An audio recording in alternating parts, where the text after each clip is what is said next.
go live with this. Looks like we are live and alive now. I'm just gonna check that everything works.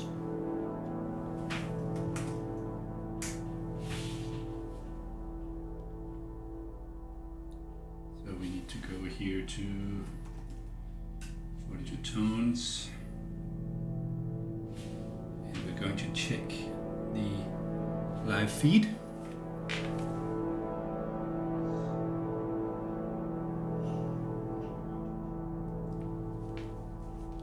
Perfect, we're live on YouTube, and let's check Twitch also.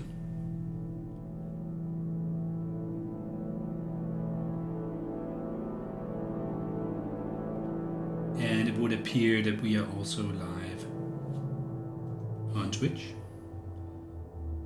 So let's announce that.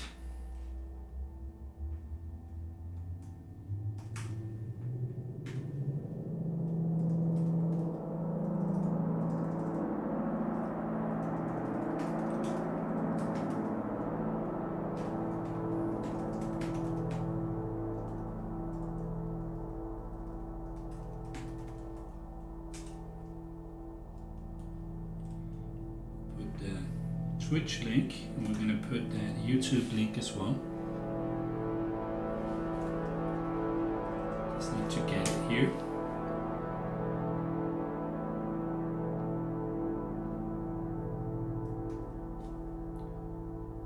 All right.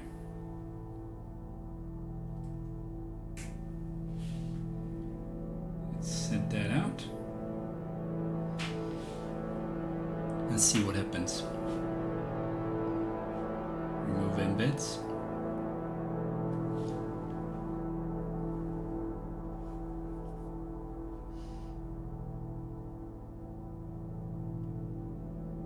Okay. We are officially live. And to kick it off, let's fix some bugs. That is always a nice thing to do. A nice thing to get started. So we have some changes coming up for Valve Index, better support for Valve Index. And one of the things that has been implemented for Valve Index and for other controllers as well is the ability to use the grip button to grab objects. And I'm gonna demo that a little bit later. But first we should just fix a little bug I encountered connected to that. Let's see here. So what we are looking for here is the velocity tracker module, and this has to do with a change in how how our interactions are handled. The interaction system running behind the scenes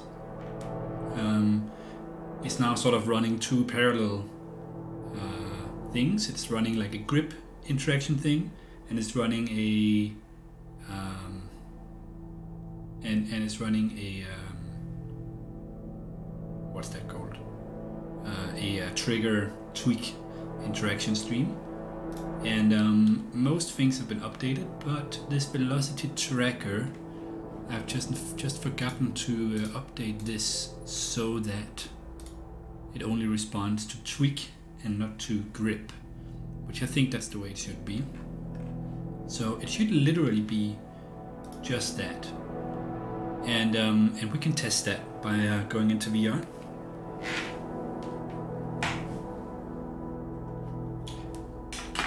I'm hooked up with the Valve Index today. So let's try and run. I need to turn off this music for a while. Let's see if it'll run.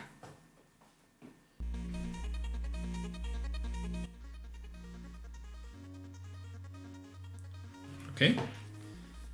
This is a patch from earlier. It's a little messy, Here are index specific controllers, so they look right according to the actual controller shape now.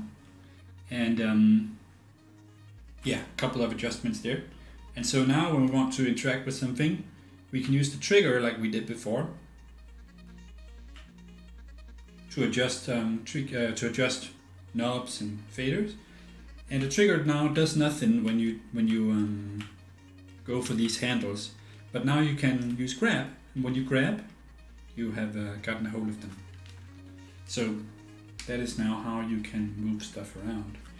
And the problem we had was related to this here velocity tracker. So let's try and see what we can do about that.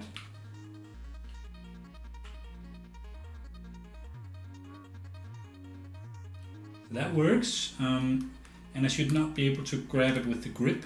It should only be handles. So now we are making grip more explicit. I want to move something, so I grip like that, right? Okay, great. And I want to tweak something, so I press the trigger. And it seems like that's working just fine.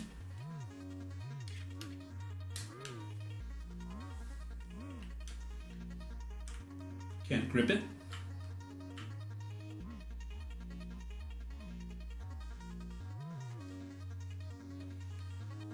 Cool.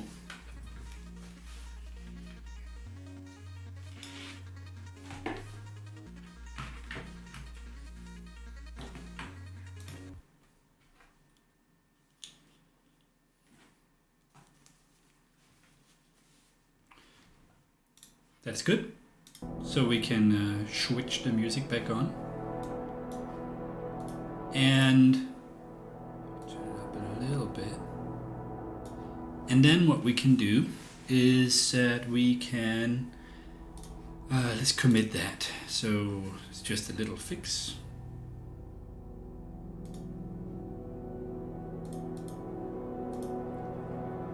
There we go.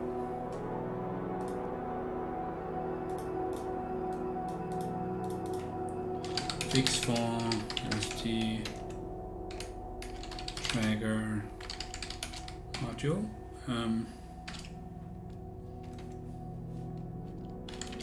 Can now only be interacted using tweak interactor. Okay, that's good.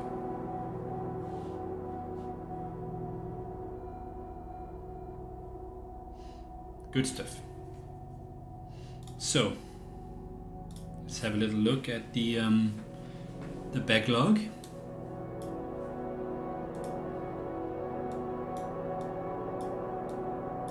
Okay. We have something here about glow effects.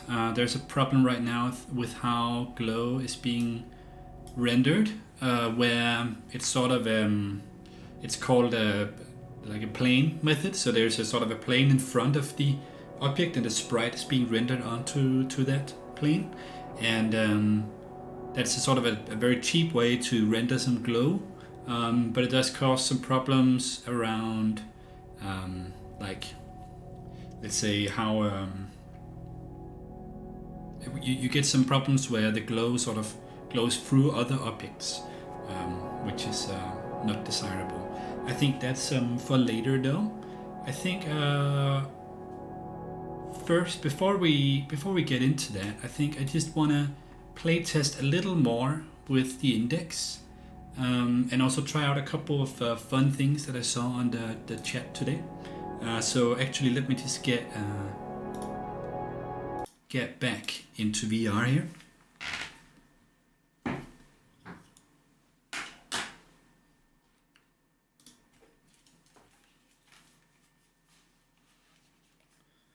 All right.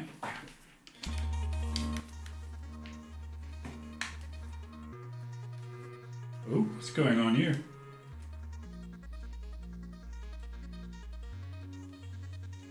That's better. Just trying to maneuver myself. Something that you'll notice also is that the modules are skinny now. Look at that, skinny module. So that's another change. Before it was the full sort of size of Eurorack, full Eurorack depth. But I don't think it's necessary. I think this is better. I think this gives you a little more space to work with. They're just a little flatter. So I think that's a nice change. You can let me know what you think about that as well. So something that I saw, this was Eggplant Rick on the chat, something that he did that I want to try was he had come up with this sort of way where you could scroll through complex chord progressions by using the velocity tracker. So I'm gonna attempt to do that now. I'm just gonna bring that menu a little closer here. So like something that we'll definitely want is some oscillators. I'm just gonna move a little bit back here, and we'll want some racks to put them in. I don't actually know if 2 of these fit in here. They do. They fit very nicely, in fact. So let's run. We want to run 4 oscillators and 1 sub potentially. So let's do that. So now we have 4 prime waves. This is the new wavetable oscillator that we have as an option. And it's way better than the lab oscillator. You can do a lot more. I'm just gonna line this up because I do like it to be a little neat. Okay, so what else are we gonna need? Well, we're gonna need some. Let's get another rack going here. What we're gonna need is we're gonna need a sequencer. And we're gonna want this sequencer to output its values. Let's actually look at a clock also. This is a very tiny little clock now. But basically what we'll want, maybe that's actually not going to work because the clock needs to be split.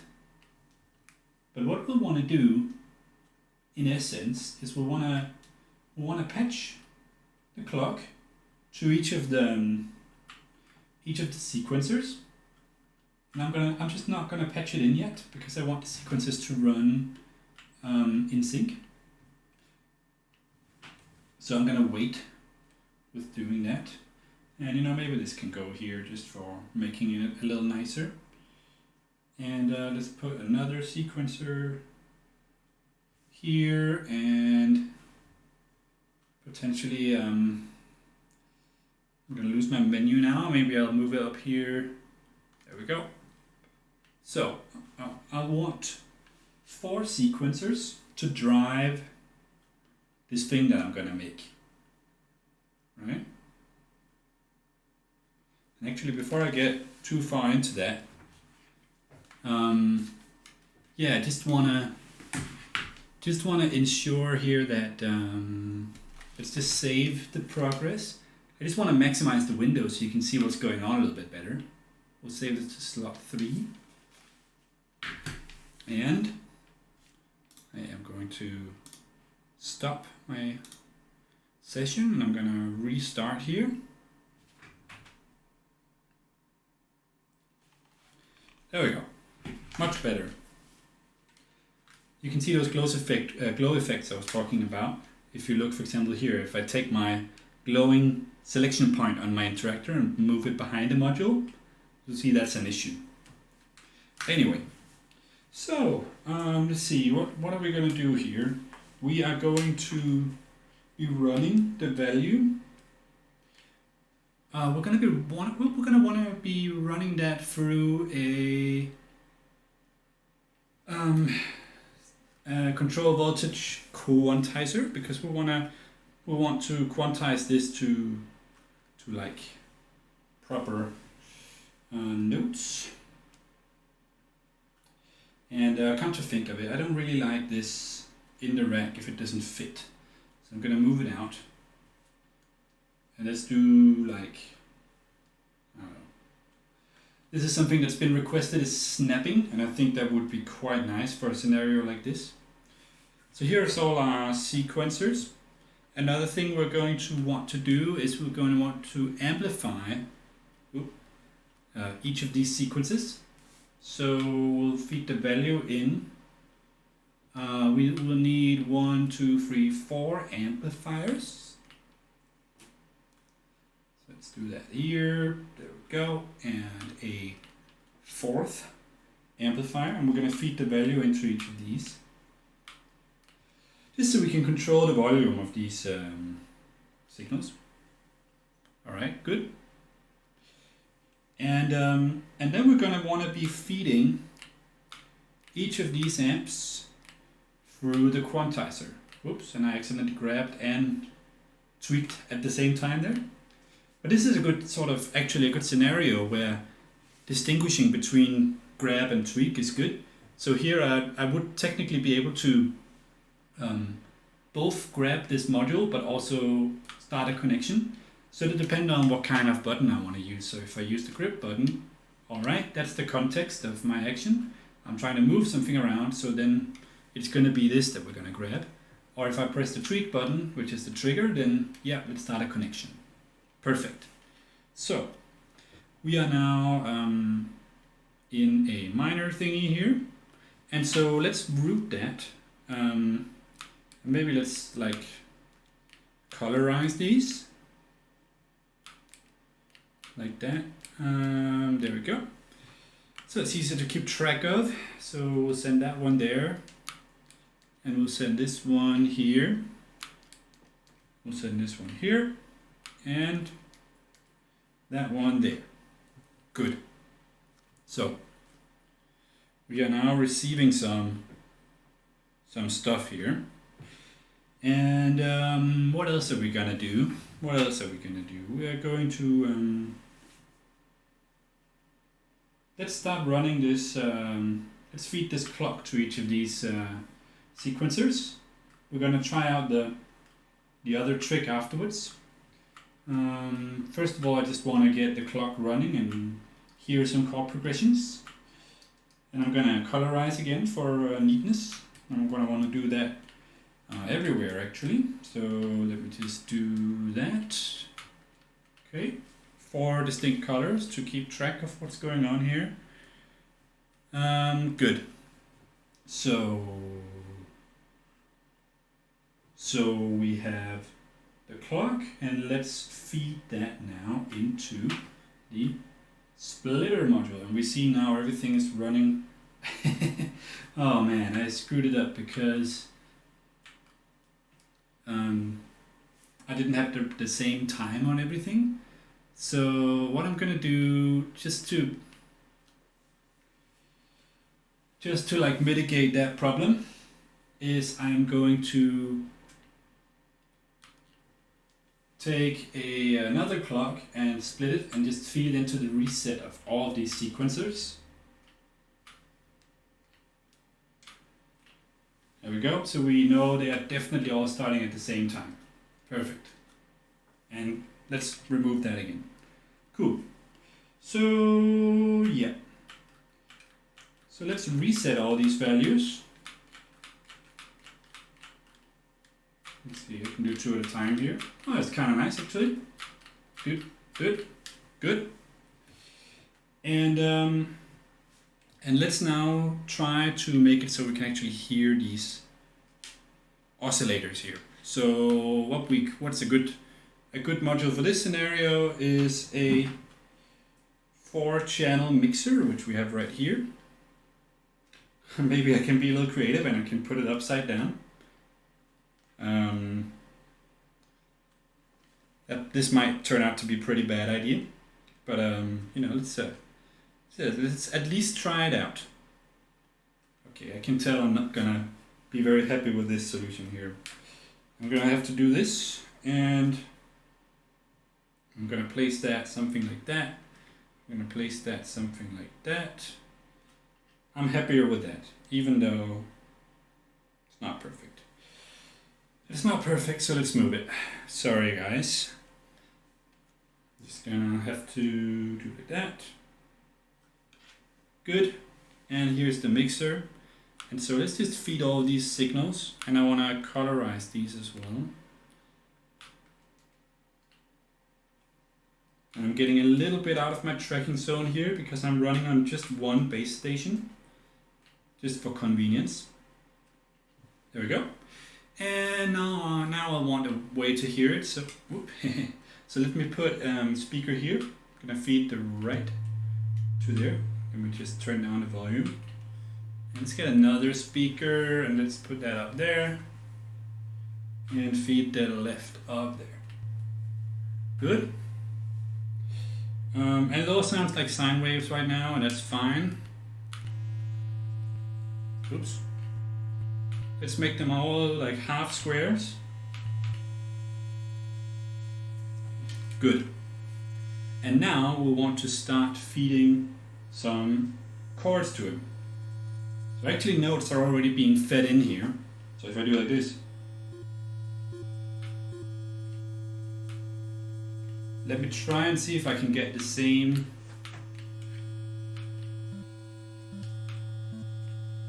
Alright, so I'm going to try and get a value here where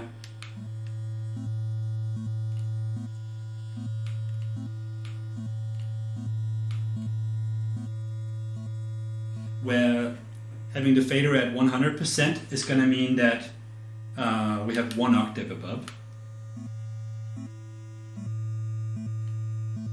Just for convenience. Okay. Now let's reduce that clock speed. So for one note,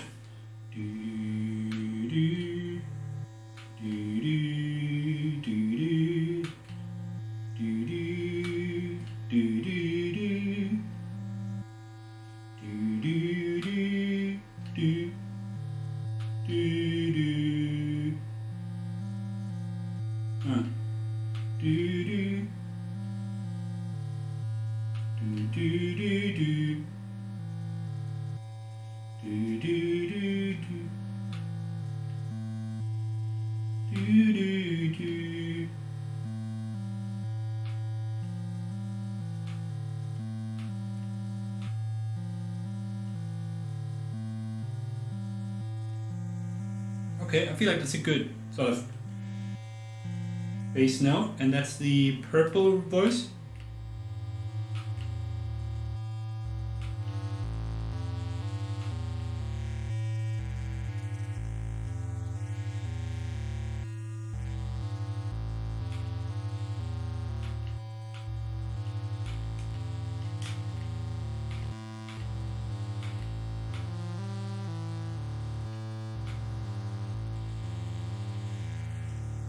Okay, let's try to do the next voice now.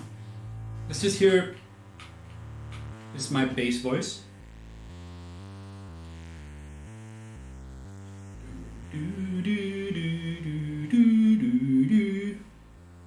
gonna play that a lot slower later, but let's try and just voice the next one. So that's the yellow one, which is here. So let's turn up yellow.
Okay, something's happening.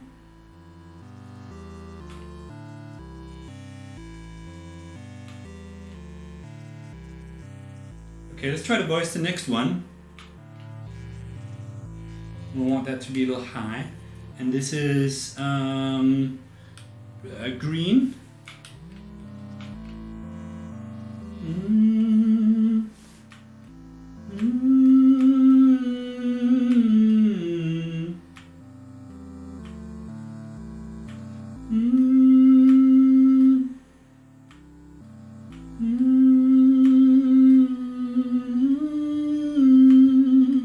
I'm gonna do my model now, apparently.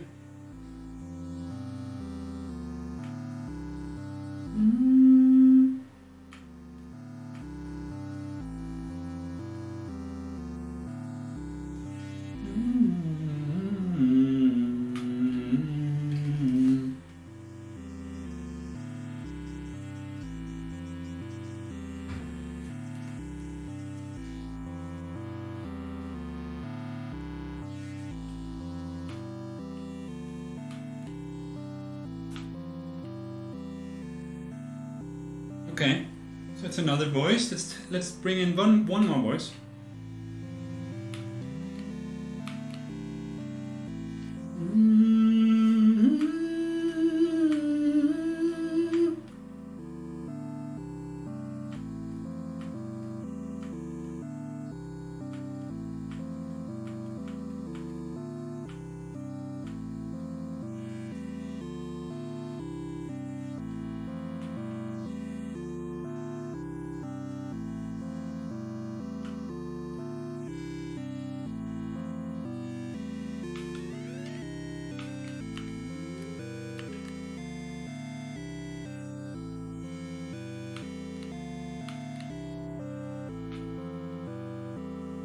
So Eggplant Rick was doing some pretty complex chords, and I don't think I'm gonna be able to do that here.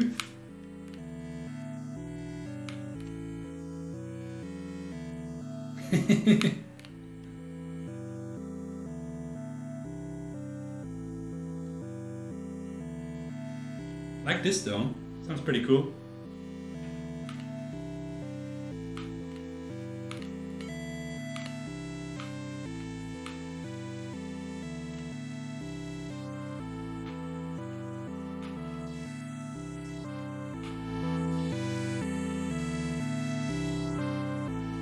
Okay, so what else can we do with this?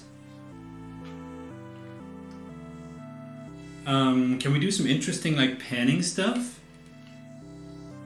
I mean, we have a virtual left and a right here. And potentially what we could do is we could pan that somehow.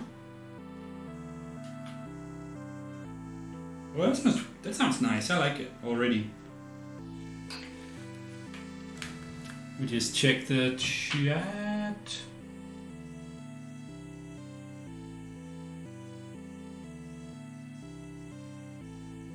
Alright, we're all good.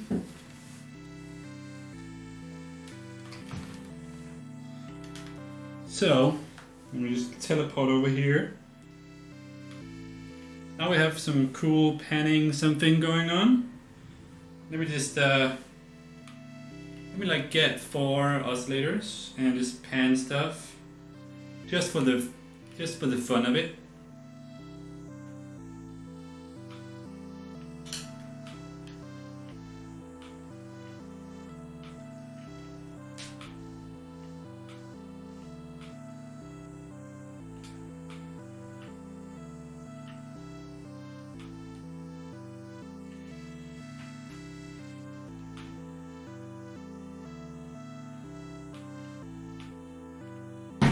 Cool.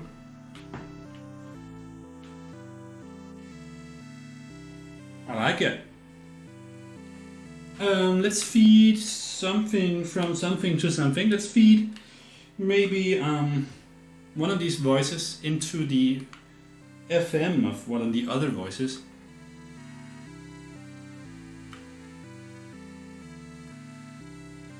I kind of like that effect.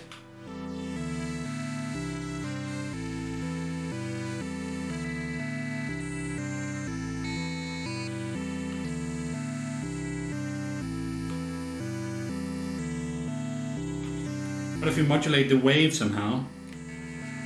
Ugh. It's a little too much.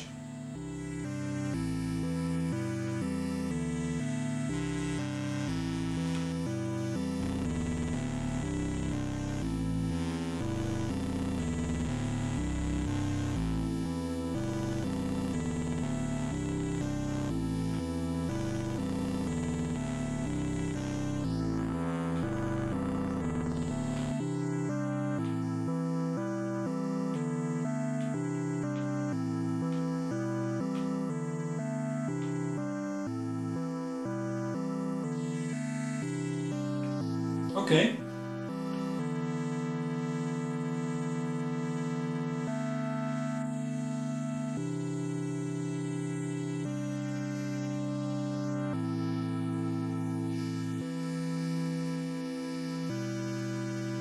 Very cool.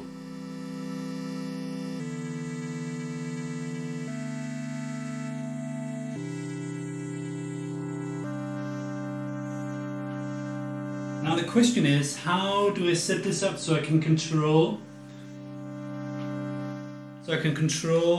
the chord sequence with the velocity tracker? This is what I want now.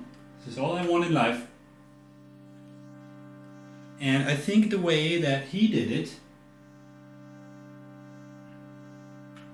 was that he had actually the clock was running through. The clock was running really fast. Oop. And it would be running through an amplifier, and then he would route the velocity tracker to sort of turn up the clock whenever it's needed. Yeah, it works. Kind of.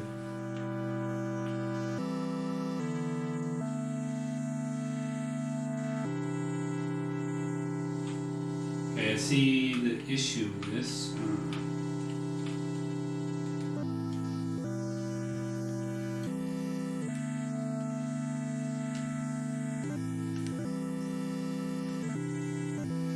I like it though.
If I up the glide on it. Oh, there you go.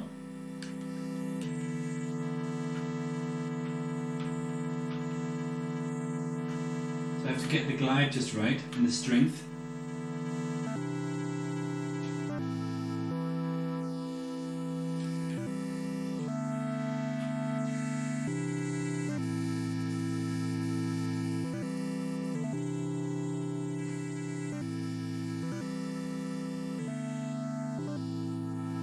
Cool. That's such a cool effect, man. I'm gonna turn down the volume now. I'm just gonna save this.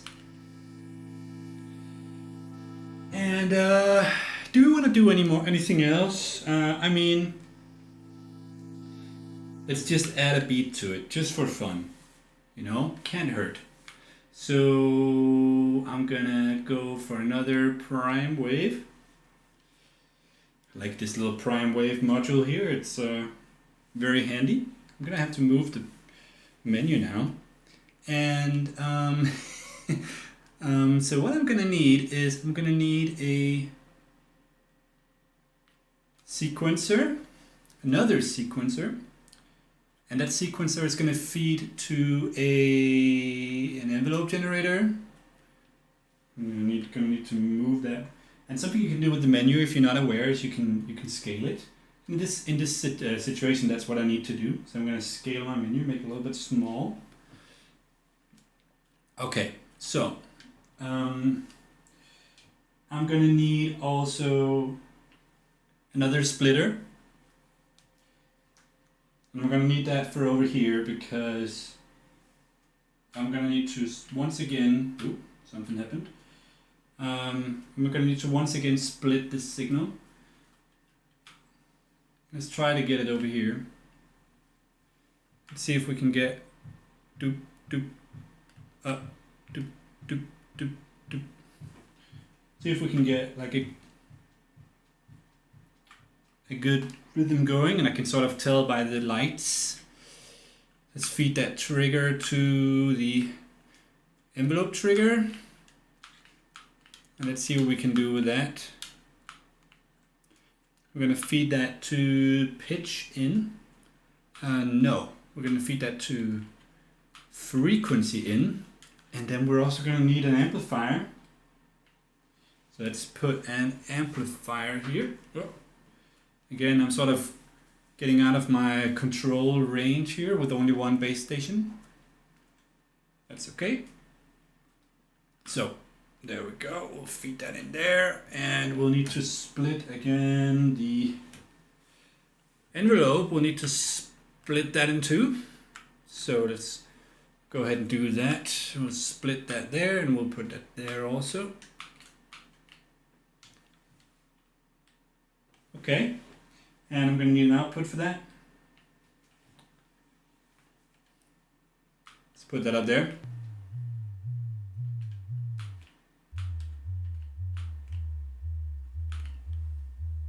Okay, sounds a little tame.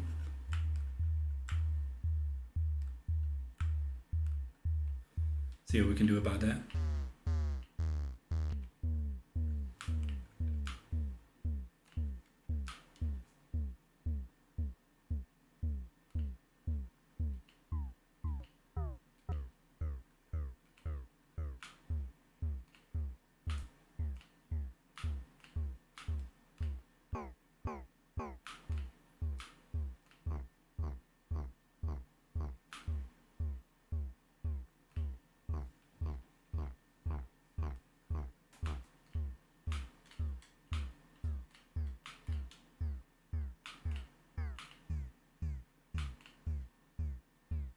Okay. That's a bit of a kick we have going there. What else can we do? Okay, I have another idea. Just to sort of finalize this, I want to sort of see if we can make a kind of a pumping sound. And for that, we're going to need two amplifiers here. We're going to need 1, 2. And what we're going to need to do is we're going to need to... We don't need to split the envelope. But what we do need to do is we need to split that trigger. That's what we need to do. So let's split the trigger. Okay. And then we'll want to feed that trigger to 2 new envelopes. Okay. Envelopes. Here's an envelope and here's an envelope. And they are going to be controlling these here amplifiers. And maybe in a second you'll see where I'm going with this. So let's feed those through there.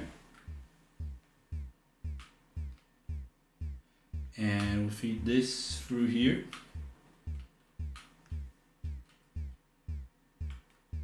What we're going to do is we're going to do like a slow attack, but then full on sustain release envelope. and see if we can create a bit of a thumping sound out of that.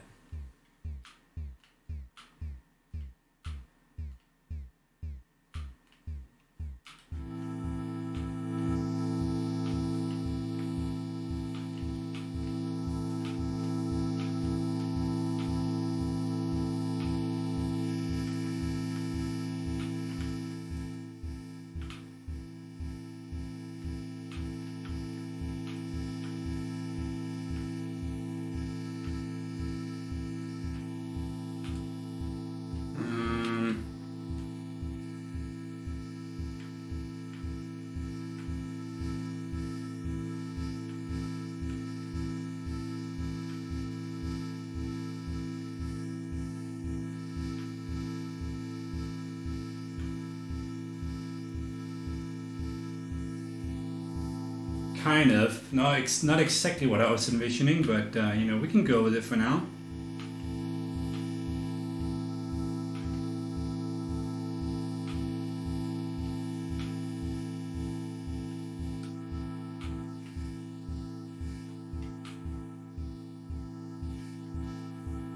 All right.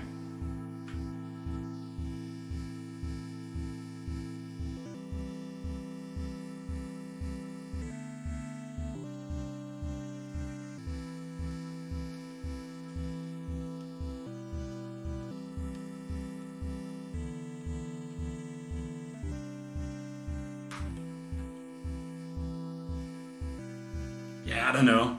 I think maybe I liked it better before the kick thing.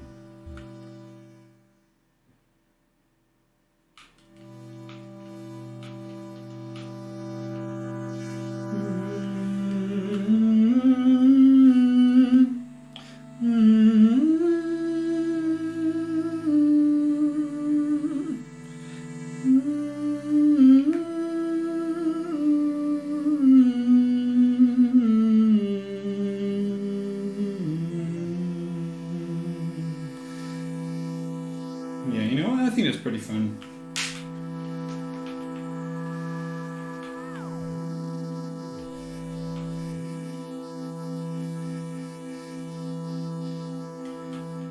Anyways, let's save the progress. And let's get out of VR.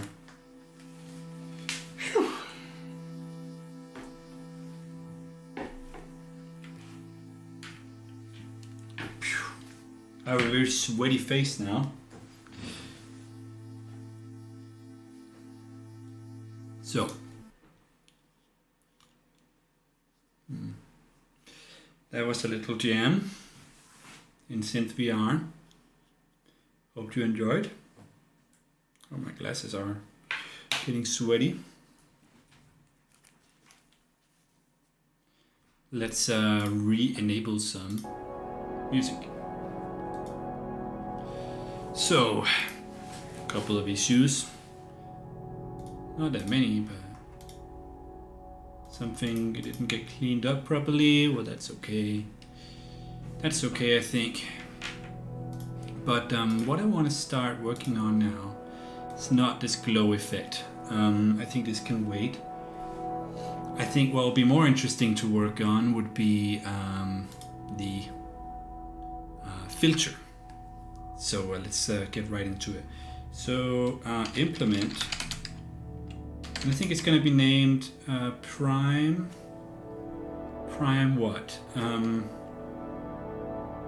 So the VCO is a prime wave, and filter maybe could be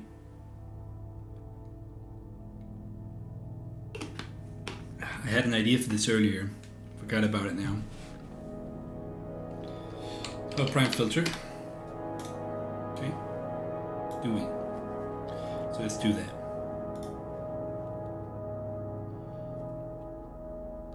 Let us discard these changes.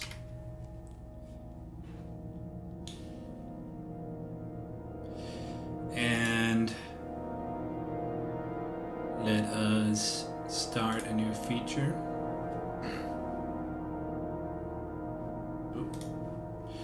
Okay.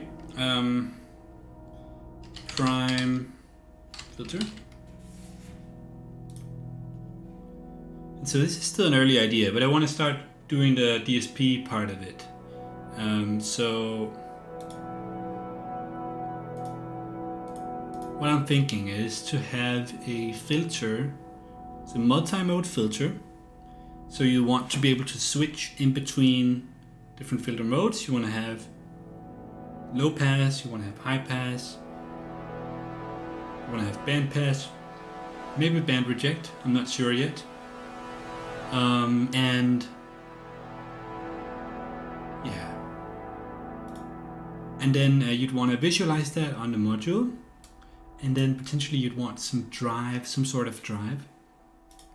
So let's just get started. So this is the Juice project, but we developed the signal processing stuff. So let's call this Prime. Oh man, I need a name now. Prime Wave, Prime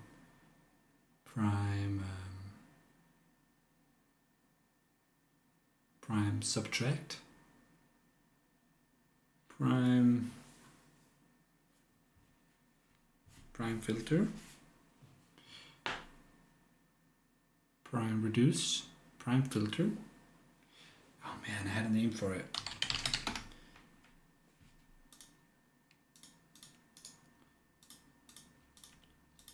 Okay, so we need a header and C++ file pair, and we want to call this a voltage controllable filter. Maybe like something that you can add gain to. What would you call that? A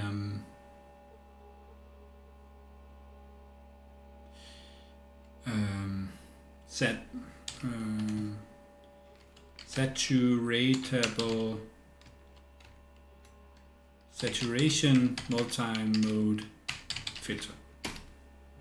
Okay, that's what we want. And let's export for Visual Studio. And we have some stuff going on here.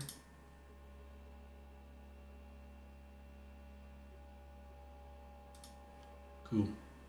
So let us go to the Juice documentation.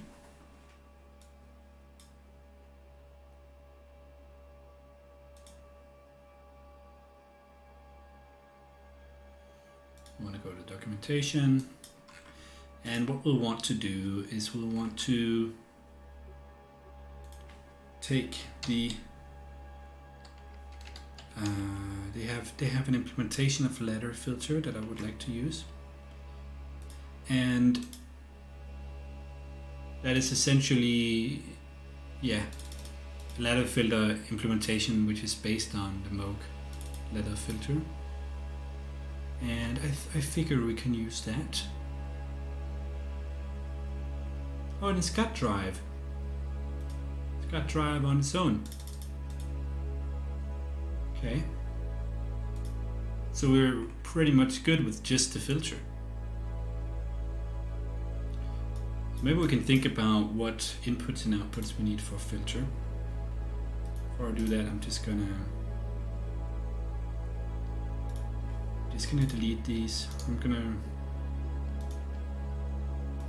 gonna rename them. Multi-mode ladder filter. Okay, whatever. I'll just delete them and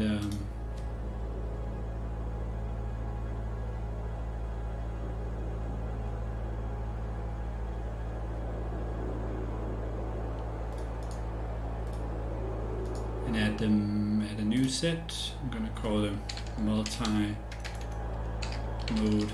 ladder filter. Yes. Please replace in the existing files. There we go. And let's now export that.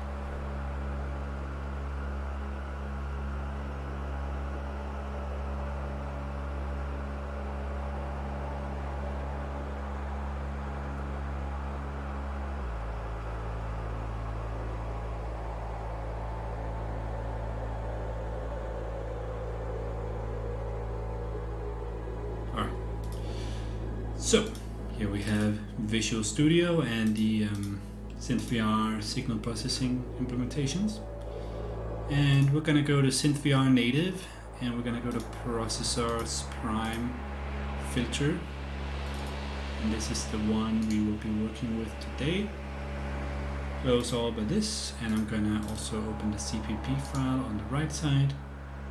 Close all but this. And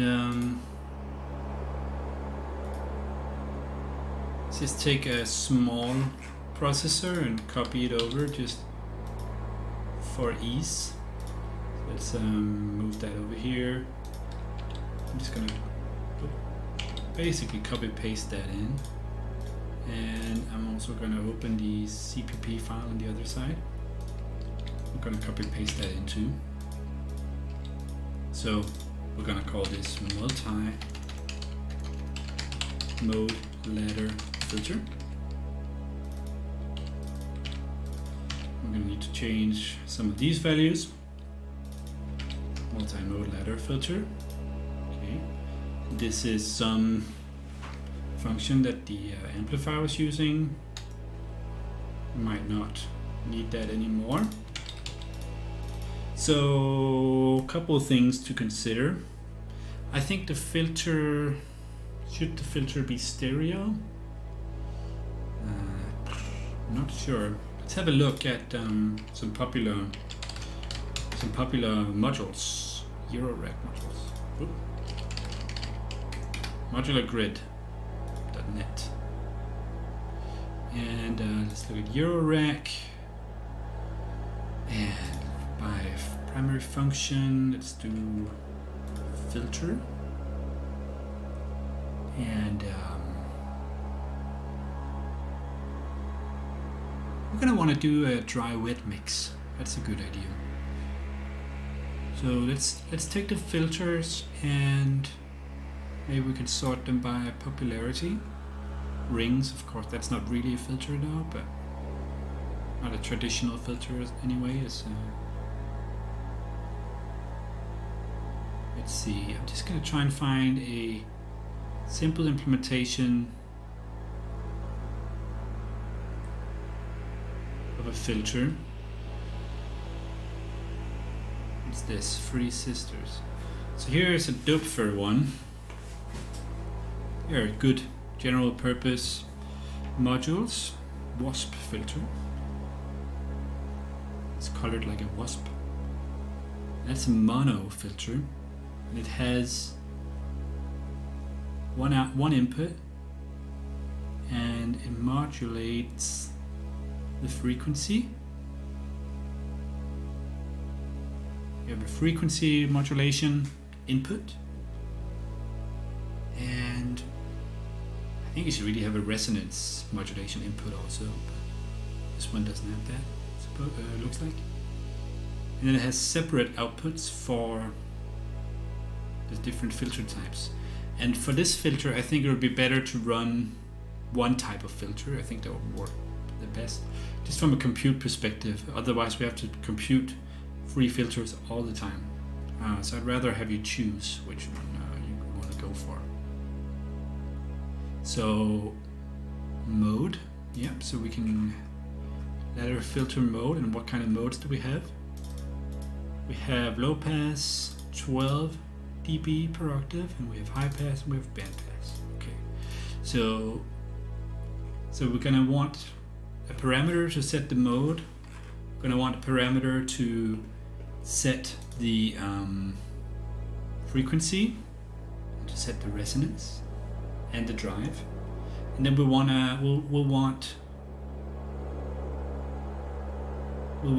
CV inputs for all of those. I think that's what we're going to do. And a bypass? Do we want a bypass? No, I don't think so. I think we should have a mix amount.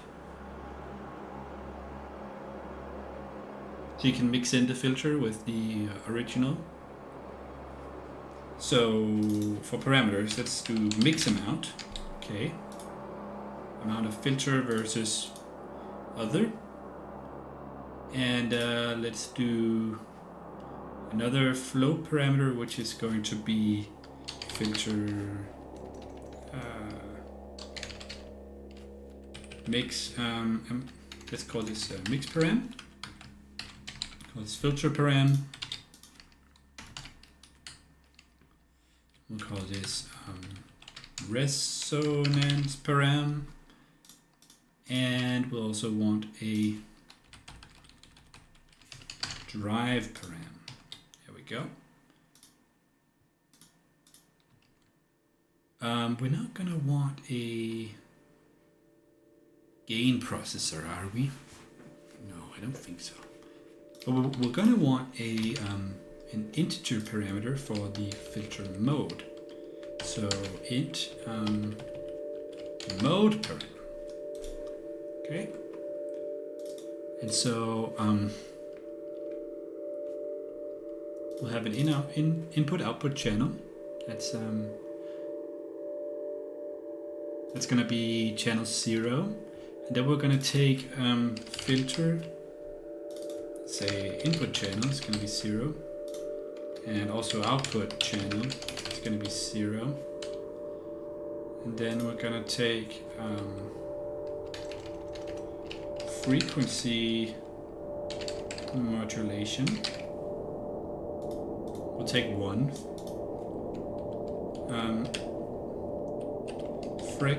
Input frequency input channel. It's gonna be 1. Okay. And the resonance input channel. So resonance is a good idea to let people. I'm not sure if it's a good idea to let people screw around too much with resonance. Maybe let's not do that. But what we might want to do is you might want to let people control the frequency.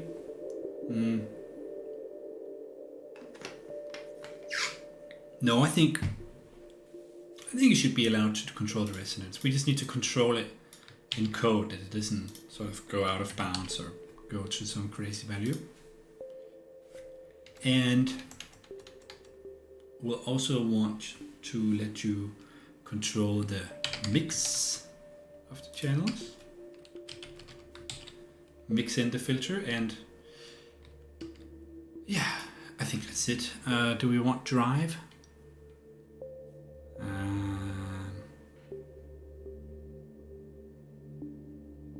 I'm not too sure. I am not too sure. Does it make sense to automate drive? I don't think so. But what we do want is we want filter modulation amount and resonance modulation amount. You want parameters for controlling how much your input is going to affect the filter.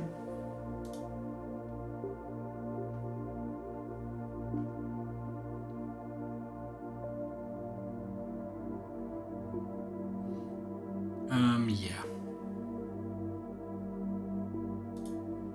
Do we want to do the same for mix? I figure we do. So mix. This is of course not filter parameters, it's frequency param.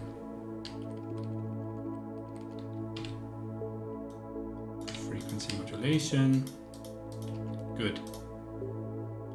Yeah, and let's not waste time with the drive and that. I think this is good. Okay. Are we going to want a gain processor? I don't think so.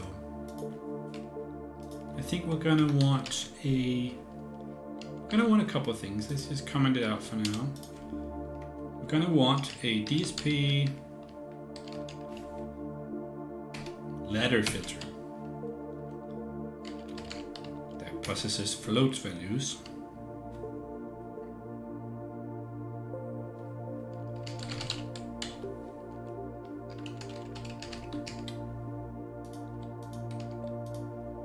Okay, filter processor. And is that all? So maybe we're just gonna make basically an interface to the ladder filter. Hopefully it sounds good.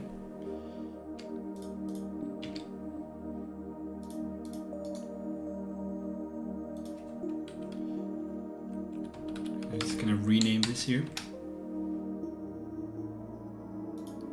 What?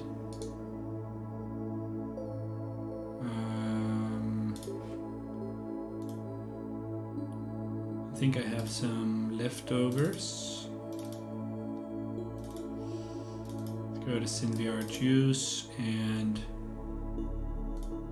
yep, this isn't supposed to be there, and also this isn't supposed to be there.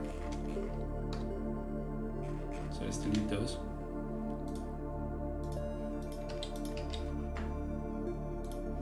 Just save both of these, and maybe we'll do it from the producer. Had some problems doing it outside of the producer before. There you go. And let's save and reopen.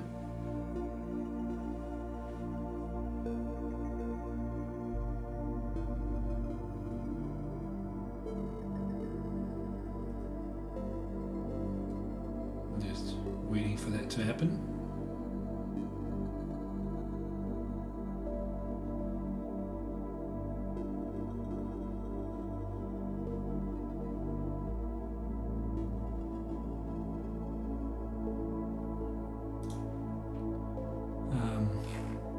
What's this?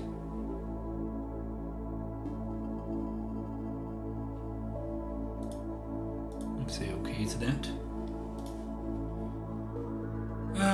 All right, so let's go back. We're gonna go to processors and the prime multi-mode ladder filter.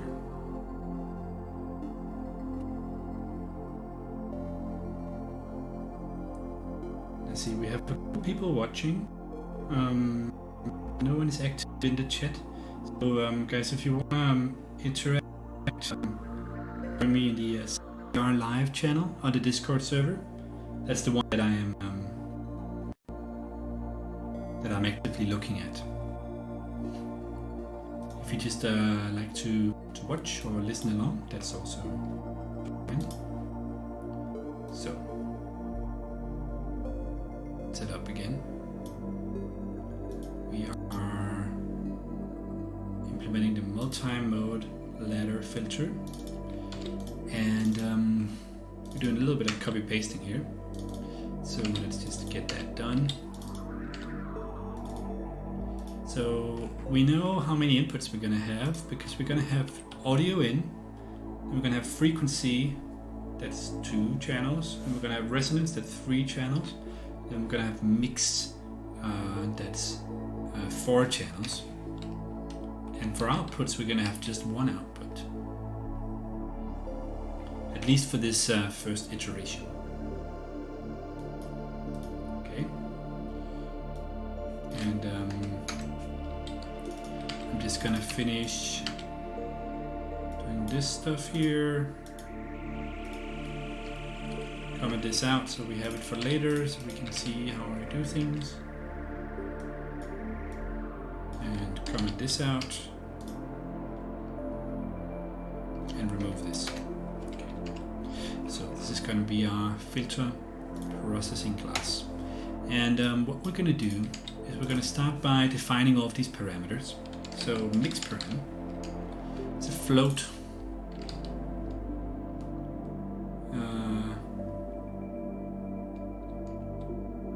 Mix amount. Let's just call it mix. Keep it simple. the mix between the original and filtered. Okay, and if it's, let's say if it's 1, then you are listening to completely just the filter, and if it's 0, then there's a completely original signal. And we'll set it so that it's default to 1. Okay. Let's now do mix modulation amount param. Mix modulation amount.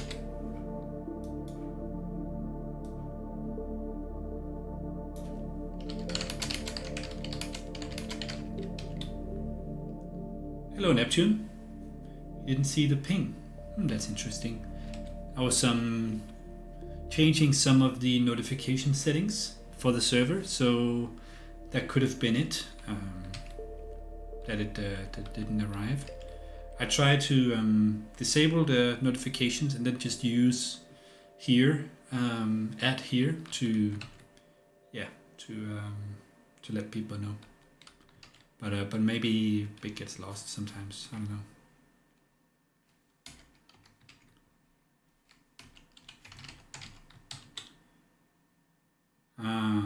Yeah, probably wasn't online when I pinged. Yeah, that's probably it, because here only pings the people that are currently online. I don't want to ping everyone. So I'm working on the filter. So we are working on the prime filter. I don't have a good name for it yet. Let me know if you can think of one. So like the prime wave was a wavetable oscillator. So prime wave made sense. I'd like to come up with a similar sort of name for the filter, but I had one earlier, but I think I forgot. So yeah, right now setting up the signal processing stuff for the prime filter, whatever its name is going to be. Why prime? So the idea is that as the selection of modules grow, it is nice to both have, you want to be able to find modules from a functional point of view. So like I want to find some filters, I want to find some oscillators or whatever. But the idea to use prime was to sort of mark this is a series. We're gonna call that prime. It's gonna be the prime set of modules, like the fundamental set of modules that SynthVR is gonna come with, of like release ready, fully functional modules. So that was the idea behind calling this series prime. And so you could distinguish between, well, the prime modules are like release ready, and then the lab modules, these are testing modules that could be discarded at any time. So that was the idea of it.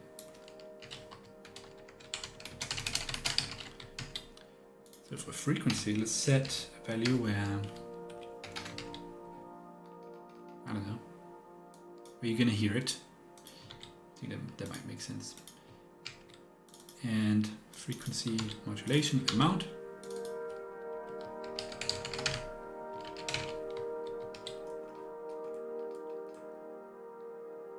The amount to frequency.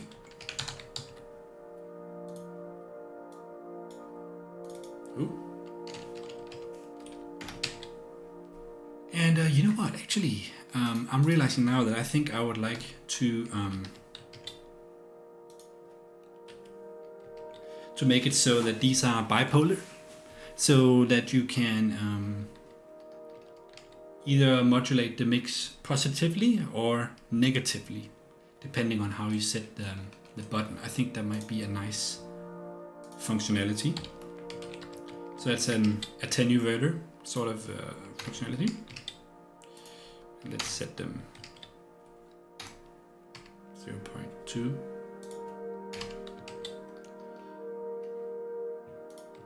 Something like that anyway.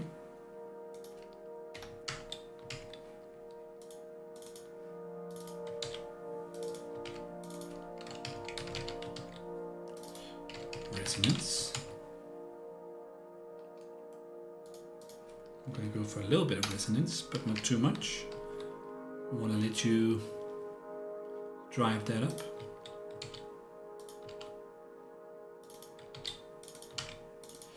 Resonance modulation mode.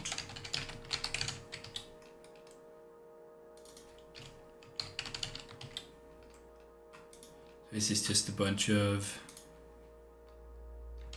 setting up, which is fine. Hopefully it shouldn't take too long to do the signal processing for this one. It should actually be pretty fast. Ooh.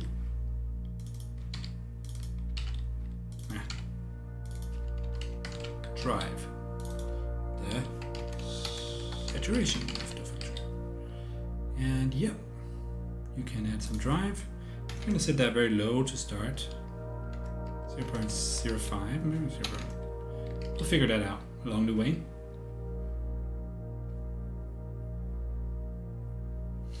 And finally, the mode parameter.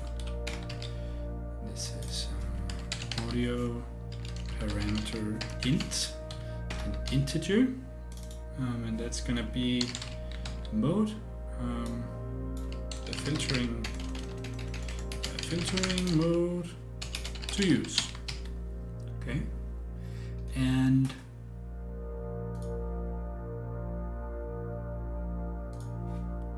the lowest mode you can use is going to be 0, and the highest mode you can use. So mode 0 would be, let's go to ladder filter mode here. I assume that would be low pass 12. So 0, 1, 2, 3, 4, 5. So 5. Is this inclusive? The maximum parameter value. I guess that's right.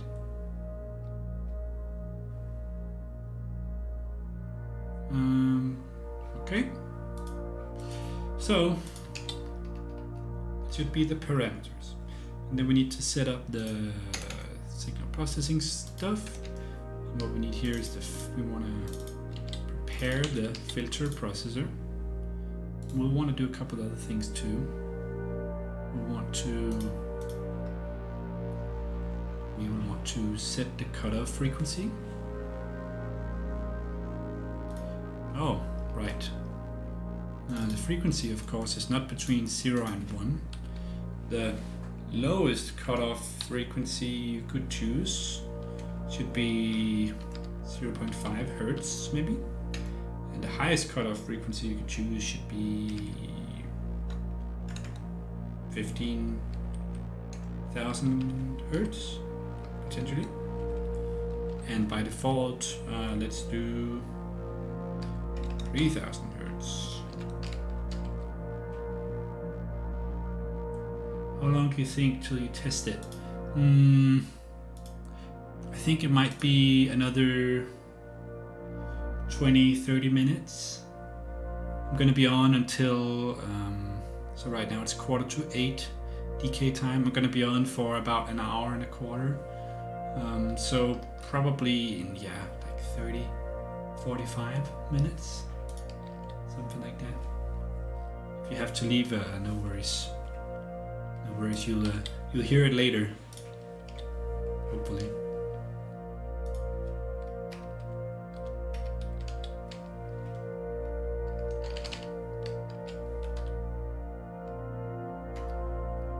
Drop back in. Sounds good. See you later.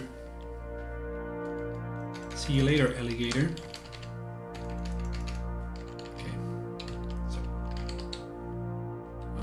what we wanted to do was we wanted to set the filter processor, set the cutoff frequency. We want to set that to the value of the frequency parameter. There we go. And we'll also want to set filter processor dot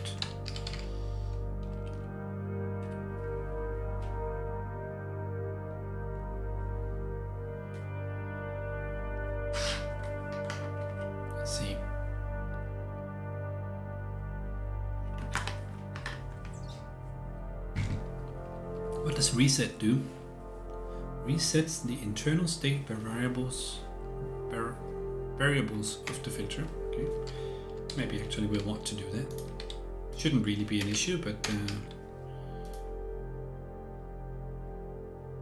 might need to do that in prepare to play. Okay, so we set the cutoff frequency, and we want to also set the resonance. We want to set the mode, of course, so let's set a mode parameter. This is the value here. And this is, we'll need to convert this to a ladder juice DSP ladder filter mode.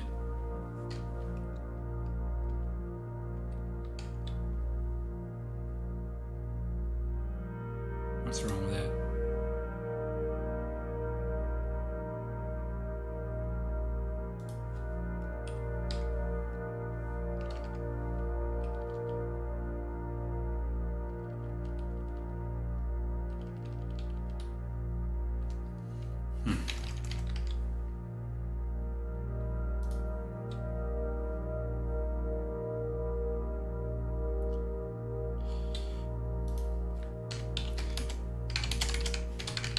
Convert an integer. I need to cast the integer to an enumerator or an enum.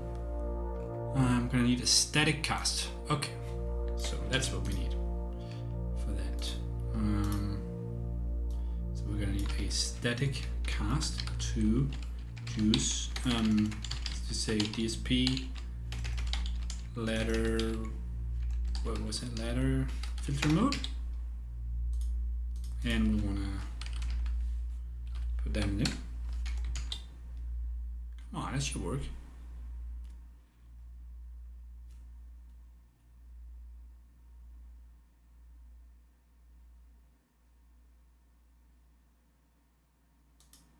I'm pretty sure this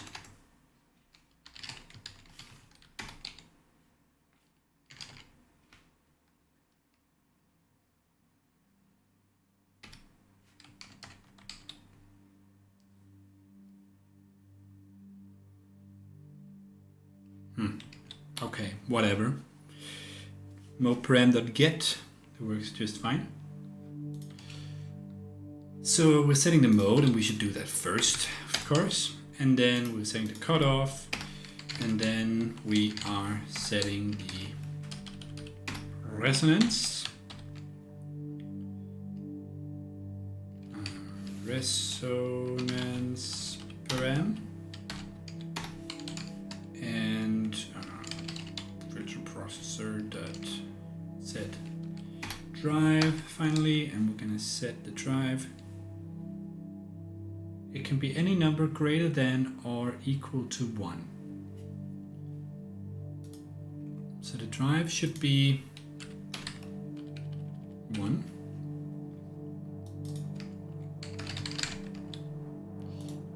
And greater than or equal to 1. So let's do up to 4.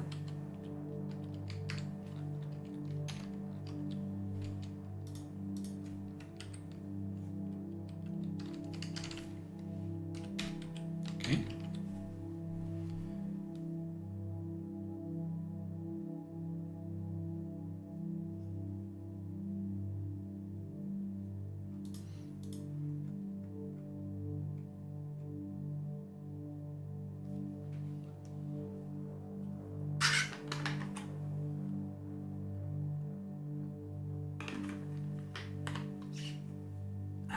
All right, so what we're doing is that now we have initialized the filter, which is good. And then we'll want to be handling the filter in the process block. This is where we process a block of samples. And it can be different sizes. We do get an indication of what sort of block size we can expect, but that is not a guarantee. So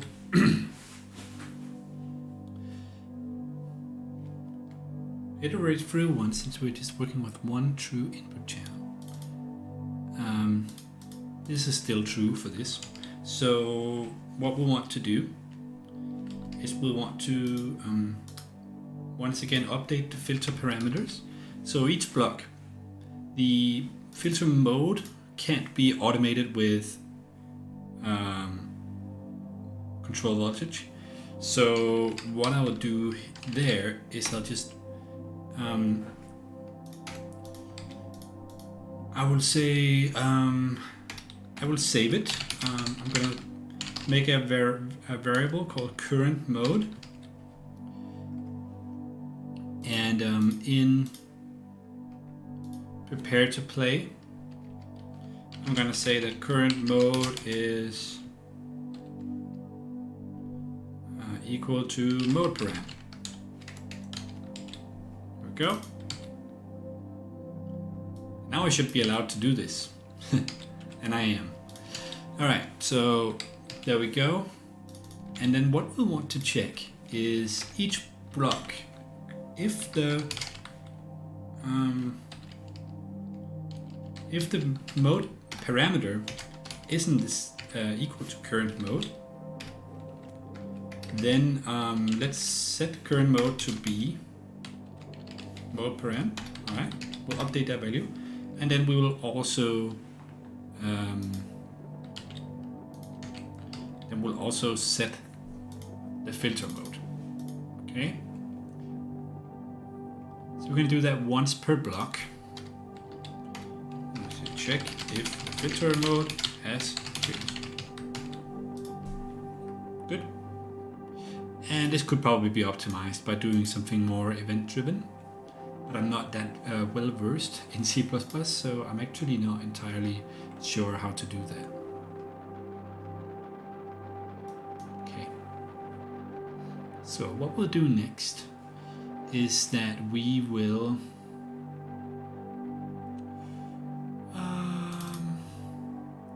we need to calculate the frequency. All of these parameters we need to calculate based on the parameter and adding the input. So I think we should make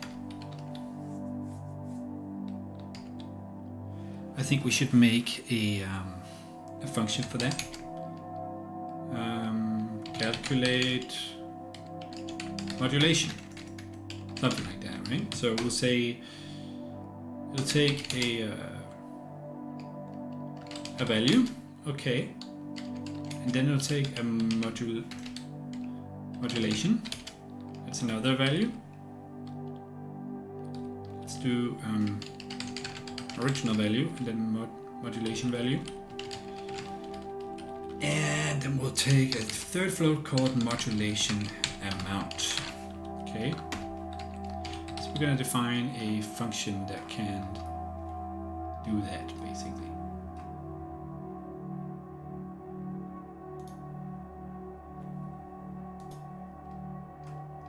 And is there a problem with this? No, there's not.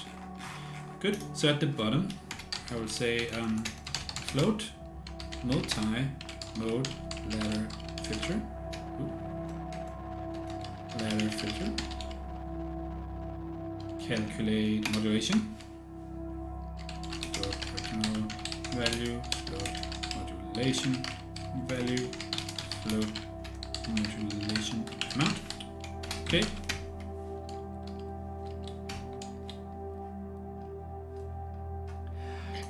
And we'll actually probably also want a clamp low, which we'll set equal to 0.0 F, and clamp high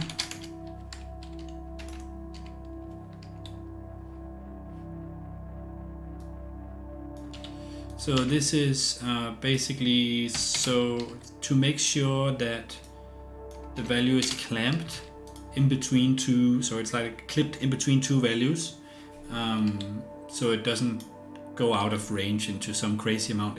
If you have some insane modulation value, then I want to make sure that the produced number still stays in a safe range. So that's what we're going to use that clamp for. And so what we're going to do is we're going to return we'll say value starts out by being the original value. Cool. And then we'll say value is original value times modulation value, which is multiplied by modulation amount. Okay.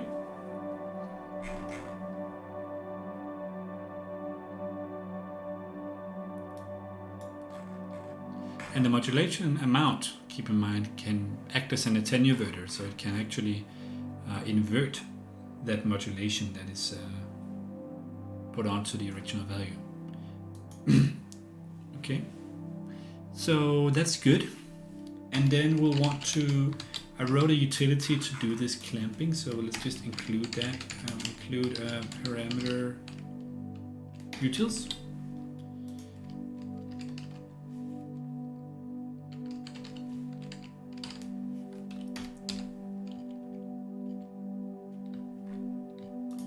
Parameter utils dot clamp. Was that not it?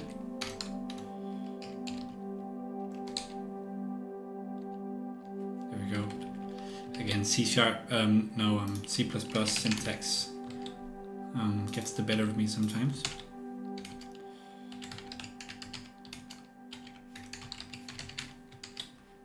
Okay.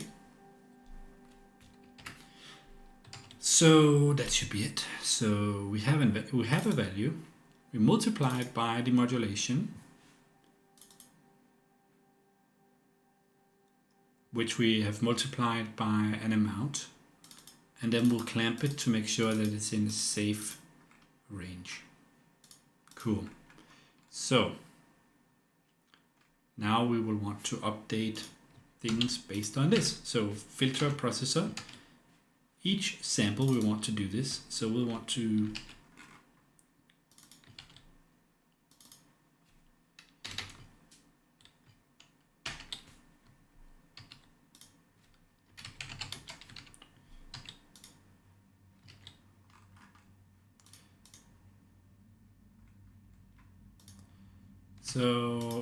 calculate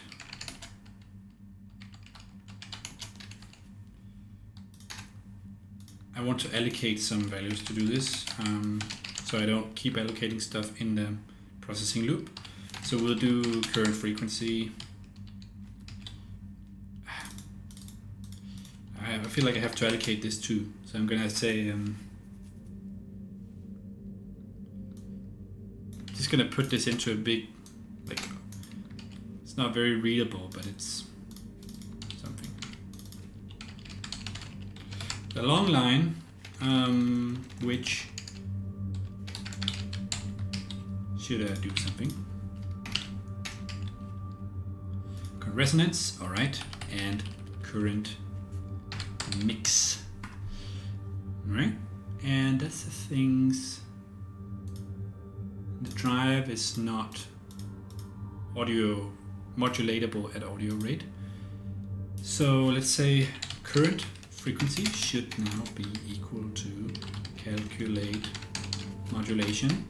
And here we are talking about the fact that we have the original frequency param. Okay, and then we have buffer dot get sample, and here we are talking about the frequency input channel. That's the channel we want to get, and the sample index we want to get is sample. Okay. Modulation amount, and this is frequency modulation amount parameter. Good. And we need to somehow clamp this. Do that. We want to clamp this between 0.01 hertz and 15,000.0 hertz.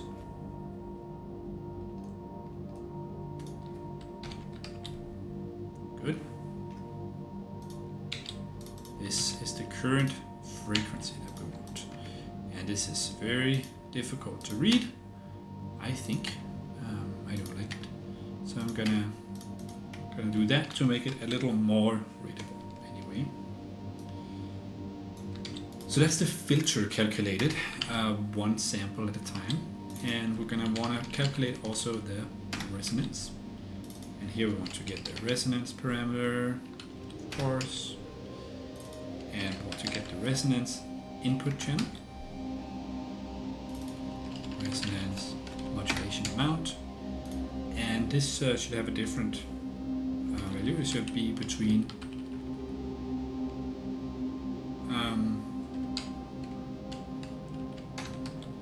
0 and 0.99. Just going to check the documentation and see if that's actually the case. A value between 0 and 1. High values can result in self-oscillation. That's good. So let's put the maximum value at 0.99 here. Let's see.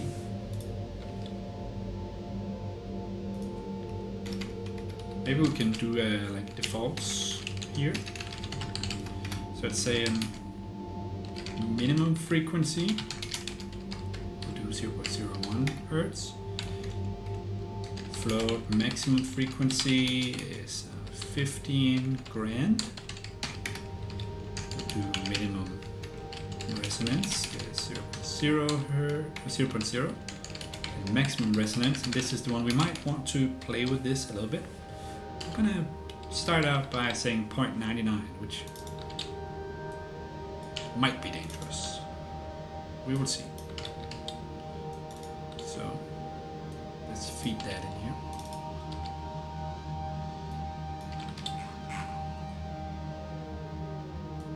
Maybe we can even just put that in here up where we are defining these values.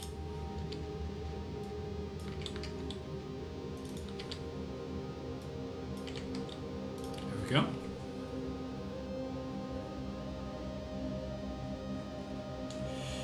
Okay, so we calculate the resonance and we want to set resonance, current resonance. There we go.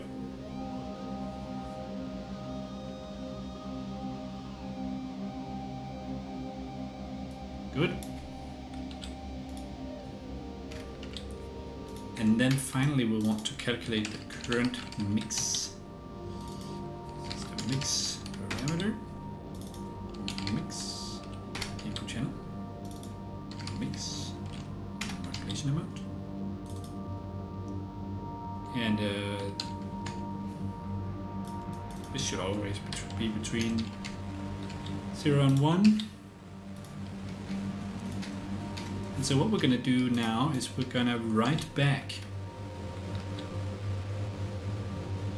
to this buffer.set sample on output channel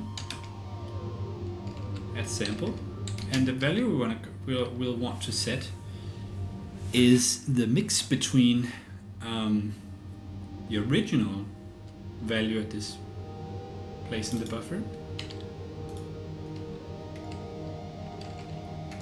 Maybe we need to actually process this filter processor.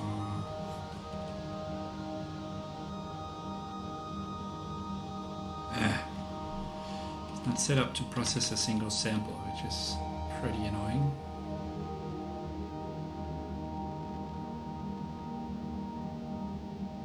So you need to do per sample. What?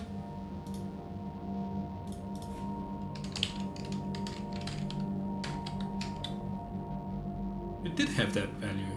It just didn't show up. Cheeky.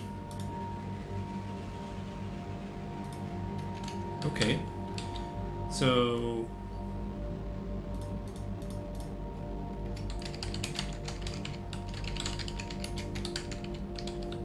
what we'll do is we'll say the current filter output should be equal to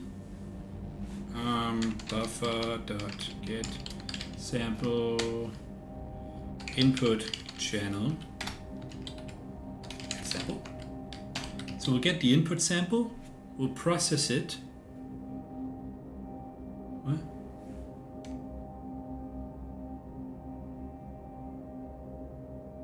What's the problem with this? Oh. Whoops. So we get a sample and we have a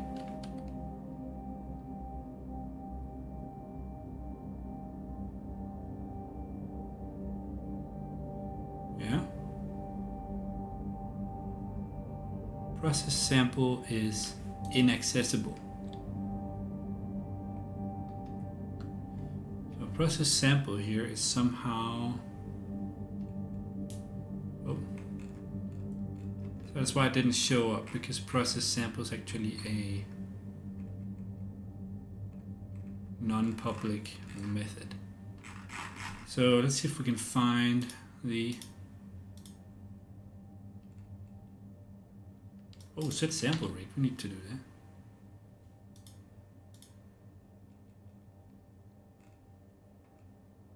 Oh, we do that in prepare, of course.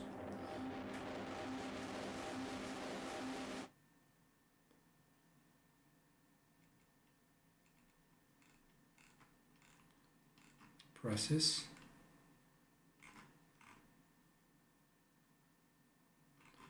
So where's the header for this?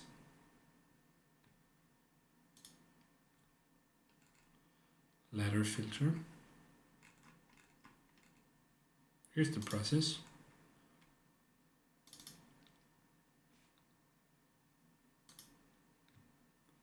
I'm gonna be a little cheeky and I'm just gonna move this up here. Now I should be allowed to do this. There we go. Very good. And what happened to the music? I'll play this for you.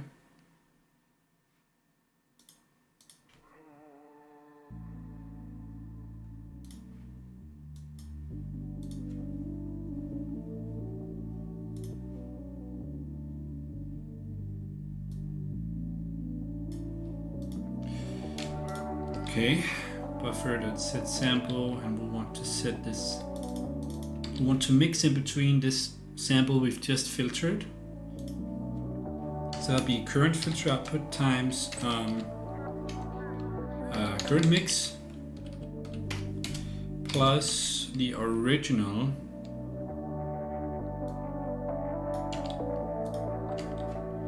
times 1 minus current mix.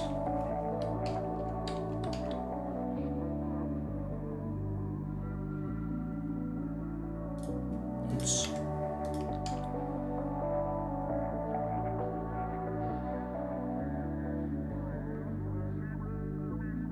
Synth track you played earlier sounds sick. Hey Daniel! How are you doing? It's you're starting to have enough stuff, have enough modules to do interesting things now, which is cool. I think this filter is gonna take it to the next level as well. Combine that with all the other stuff that's going on. So, how's your game going, Daniel? Have you started developing it?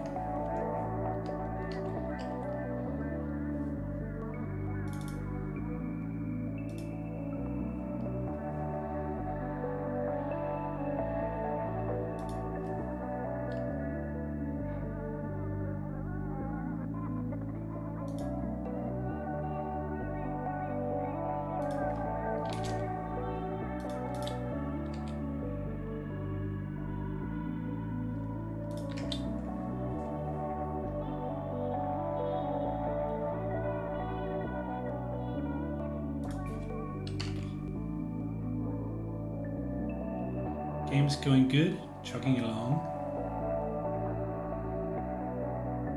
Oh, nice. That's awesome. Looks like you guys got fully funded and everything. It's really nice to see. It also looked like you'd done a lot of pre-work. Seems like a lot of work had gone into that launch, which is cool. Nice work.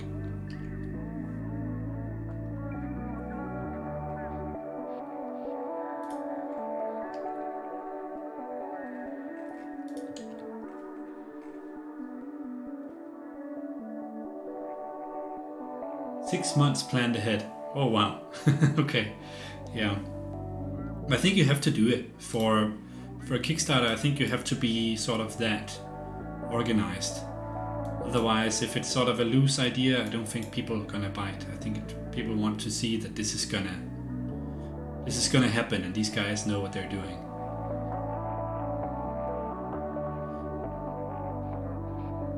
Working non-stop on the Kickstarter. Yeah. Yeah, it's cool. So you guys are getting some support for this project. Build errors. No. What's the problem?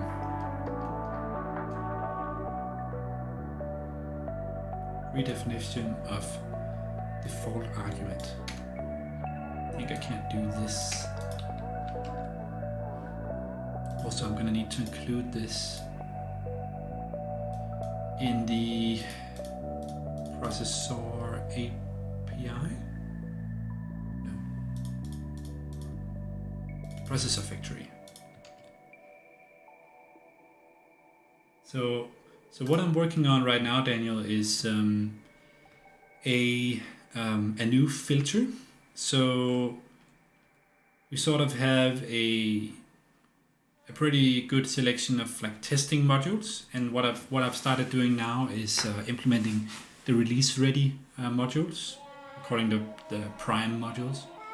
So the first one was a wavetable oscillator, which is maybe the one you saw in the intro when I was jamming around. And so what I'm working on now is a filter, like a Moog ladder filter kind of a thing. So you're gonna be able to choose a mode. So I got low pass and high pass, band pass, and then you're going to be able to route signals to modulate the frequency and the resonance, and then also mix in between the original signal and the filter. Pretty standard sort of filter setup, but we're going to try and make a good sounding filter for SynthVR with this module here. I'm gonna add it to my ever-growing switch of processors. We want to add the multi-mode ladder filter. Should now be made available. And we also need to import that, right? So we need to import include multi-mode ladder filter. So this is where Unity is. Basically, this is the API where Unity interacts with the native side. So this is native code written to run really fast, which is what you need for like audio stuff. At least if you want to do very sort of customized audio stuff, then you need to run it as native code. And so Unity interacts with this sort of library of signal processing code, which helps Unity create these like special modules that we can then run in game.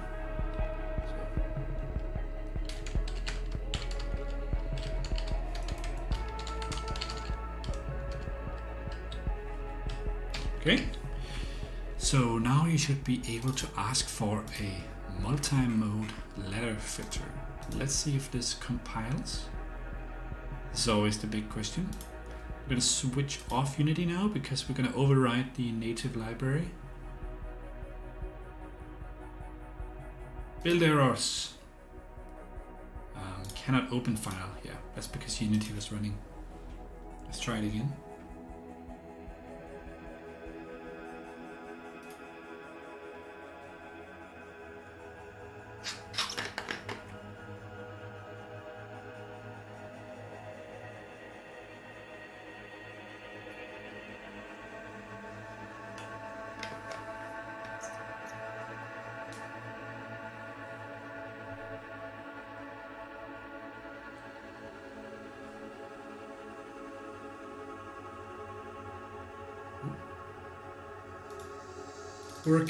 Working.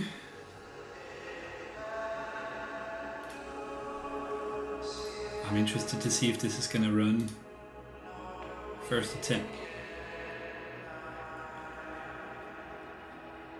In case you just joined, we were getting inspired a little bit by this module here, the Dope Wasp filter.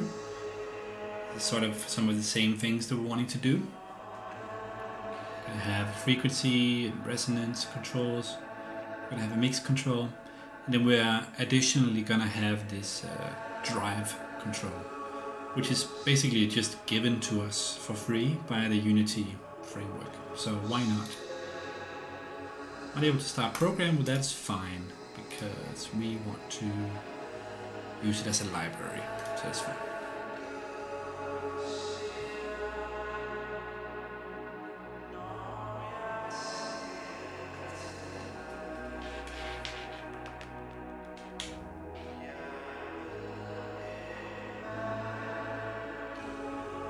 Fun to see you in the chat, Daniel.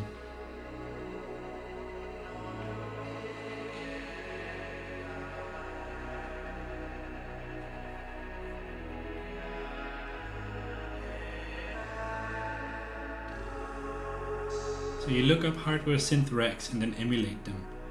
Yeah, so not exactly emulate, but I figure why not get inspired by stuff that works, you know, like some of the most popular modules from the modular world are these mutable instruments modules. I haven't really looked into it very much, but these are actually open source. So for on-screen modular like VCV rack, they actually have an implementation of the mutable instruments modules. They're called audible instruments. But yeah, so what I want to do is I want to get inspired by some of the modules that are out there already and what you typically use and what you typically need. But we also build on top of it and try to expand where VR can do something interesting. So for example, the wavetable oscillator, we are able to show waves in a different way, more dynamic way than we could have done on a hardware module. So we try to do stuff like that. So for example, let's see if the big question is if it will load. Just holding up the this is the valve index. Yeah, okay. And so a lot of these look very like normal modules, and then you have this, for example, prime wave here, where we can then like render these special dynamic waves, and when we modulate them, we can show it dynamically. So stuff like that, and also and also special modules like there it is. It's over here. This is the velocity tracker.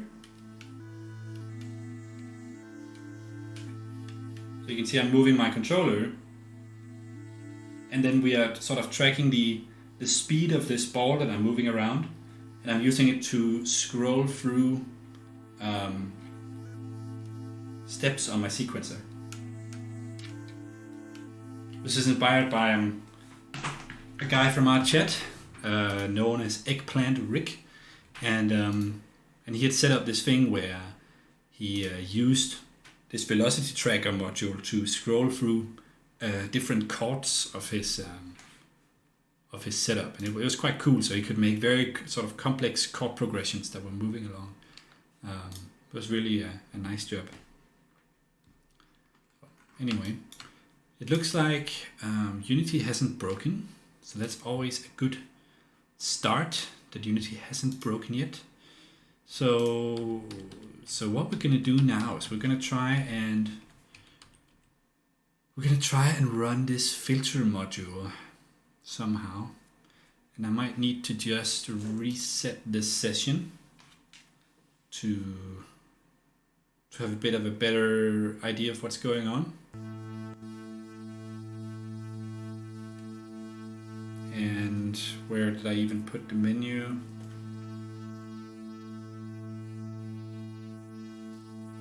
I put it there. There it is. I should really just be wearing VR for this, but I can't be bothered. There we go.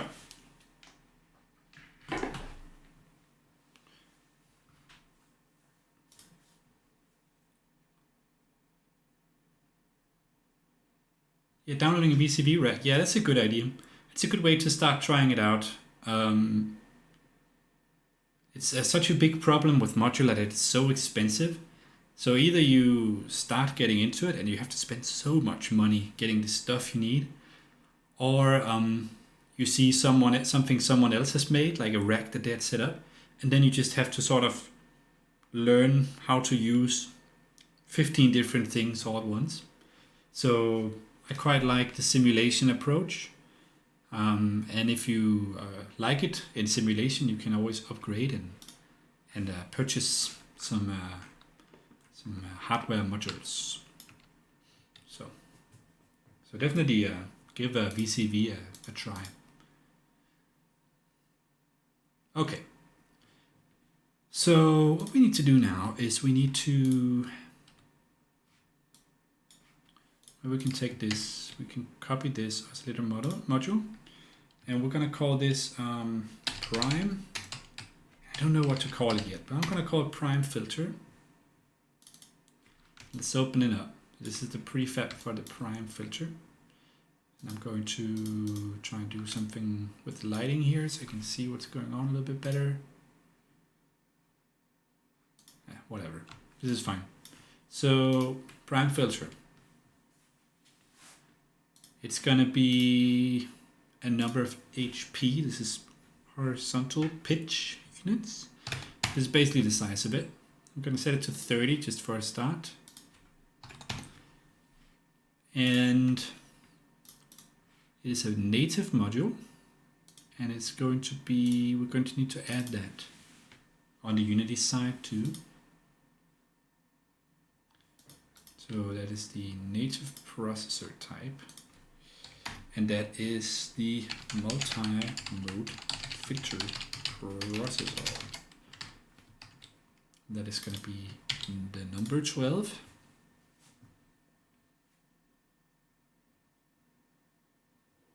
Waiting for compile. I'll turn the music back on. What time is it? 8:30. Okay. Multi-mode filter, and this could be where everything blows up when I actually try to boot this up, but let's just start by adding the components we're gonna need. So we have an output, that's good. We know we have an input too, so that is, we're going to do an input on channel 0 and an output on channel 0. Then we're also going to do a frequency input, and we're going to do a, now I need to remember what the order was for these. Input, frequency, resonance, mix. Okay. Frequency, and then we're going to do a resonance input. We're going to do a mix input. So we know that frequency is channel 1, resonance is channel 2, and mix is going to be channel 3. And we're gonna make it quite ugly right now, but we're just gonna make it so we can easily test it out. So we're gonna put the input and output in each respective corner here. And then we're gonna put the frequency, we're gonna put them in order. So frequency, resonance, and mix. We're gonna put those next to each other like that. It looks pretty terrible, but we'll deal with it.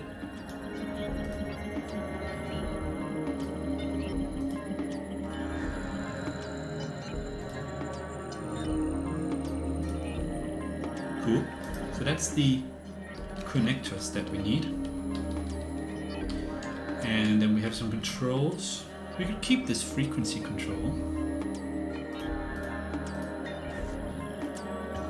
And then we're gonna have, so what are the order of the parameters again? We have mix first, mix, then mix modulation. So let's call this one mix and mix modulation.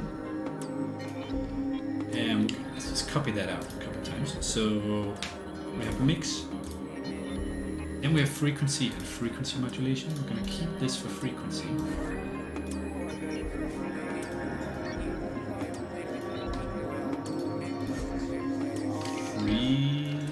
Frequency mod, and then resonance and resonance mod. Okay, and drive and the mode. You know what, let's just stick with these simple. So we're going to do drive, and then, you know, we're just going to do a knob for mode as well. Because why not? We can do it if we want to.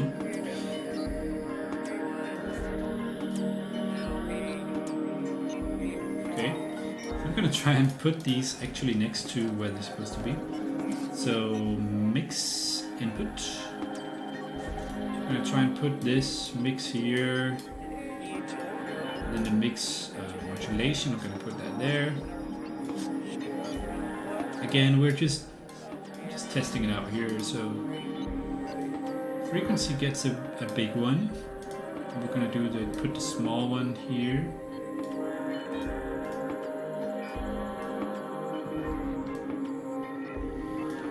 And resonance. I'm going to put resonance there. So we want resonance modulation to be first, just to make it very logical. We'll have to look at like a good setup for this later. This is just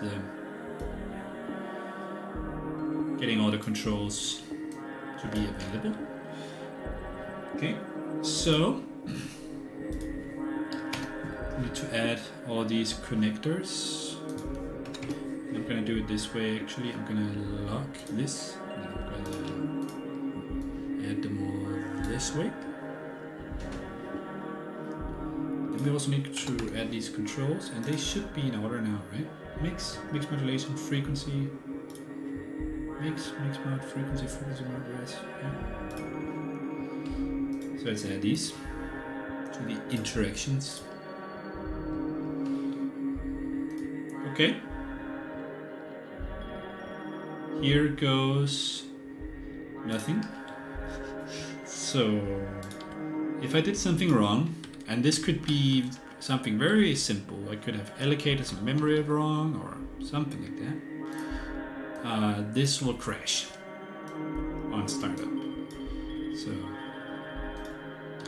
let's just try and start up a VR session. Then we're gonna add the filter module and see what happens. Okay, here's our empty session, and let's add that. Where is it? Prime filter. Hey, hey, it didn't break.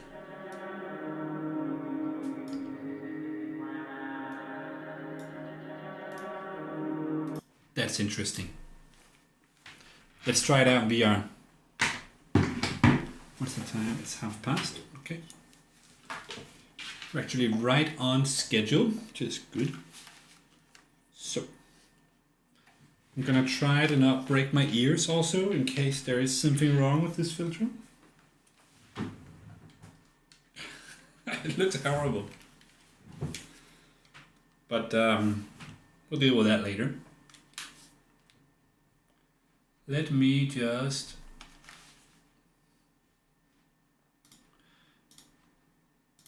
maximize. You can see what's going on.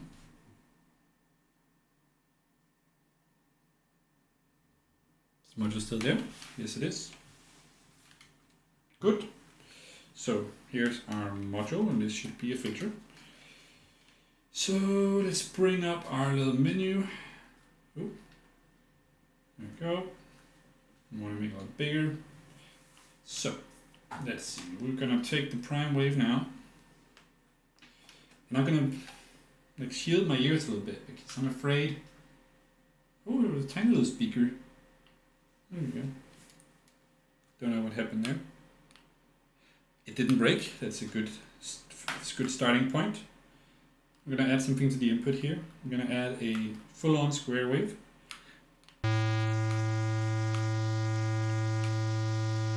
Okay.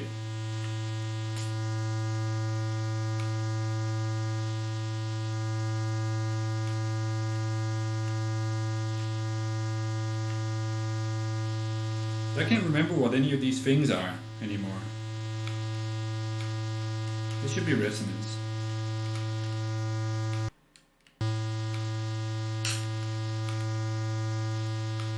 It doesn't look like it's doing anything at all. And I'm assuming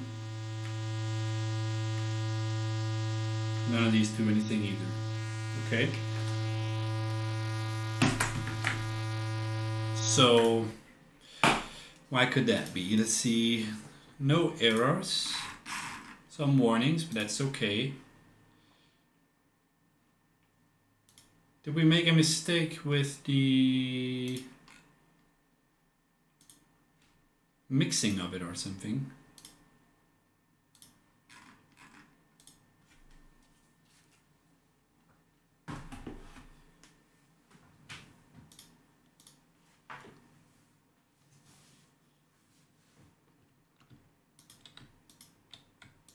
Was I not supposed to use this process sample? Is this what did I break something by doing that?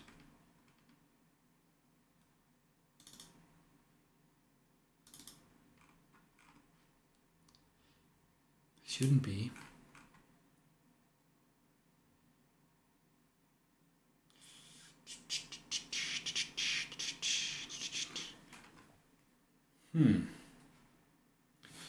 It didn't break. It's because I didn't explicitly enable it.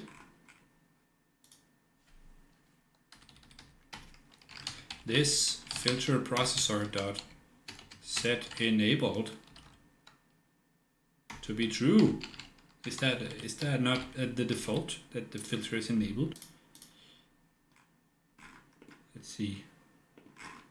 Set enabled.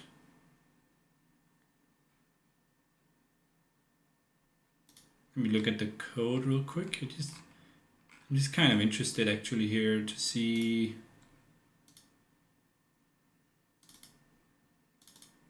set enabled. And so if you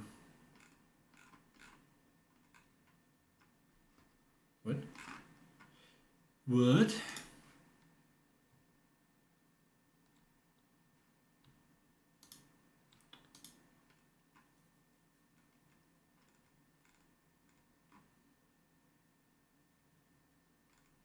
That's sort of interesting.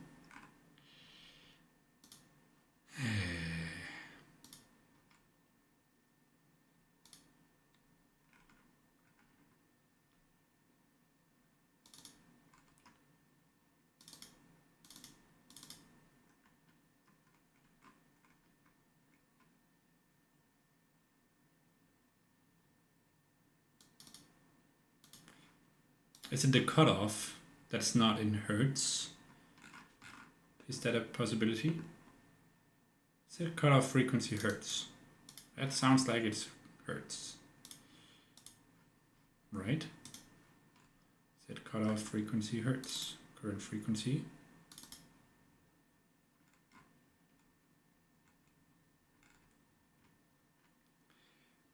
Well, I haven't done this math right either. It should be original value plus original value times all this stuff. There's some bad math. It's okay. That's fixable.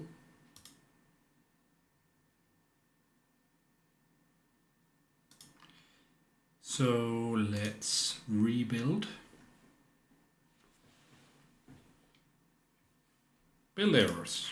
What's the build error?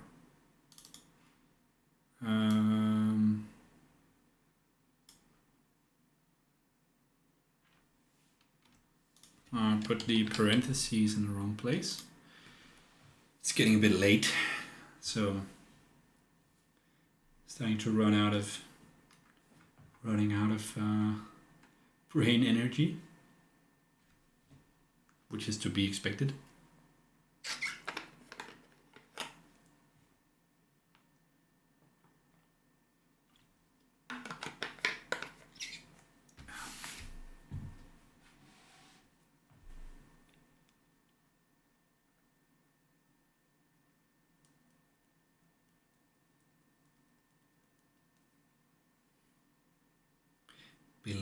Building.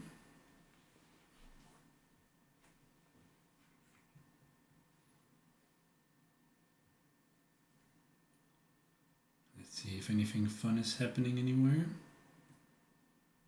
Nope.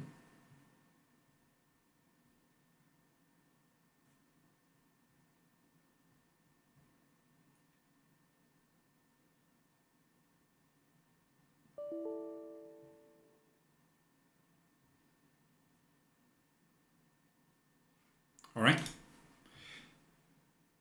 it is built.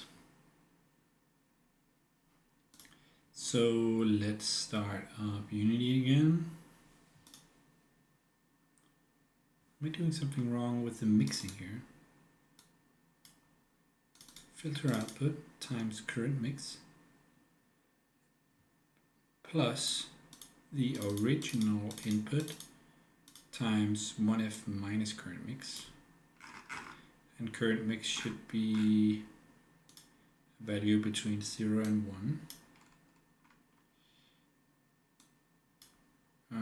Oh, I think I might. Yeah, maybe we fixed it. Let's try it.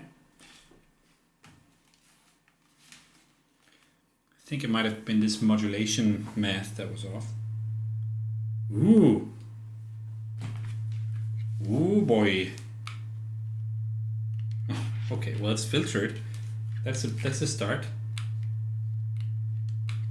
Nothing's doing anything though.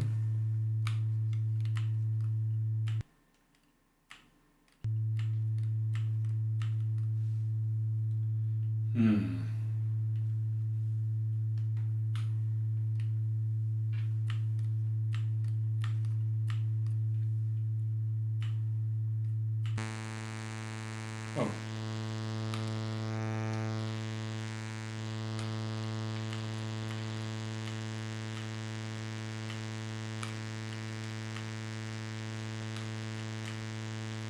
I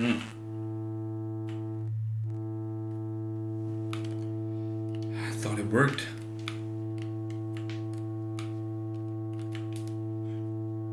What? Something's happening. The distortion's working. Ooh. Is it just this that isn't working?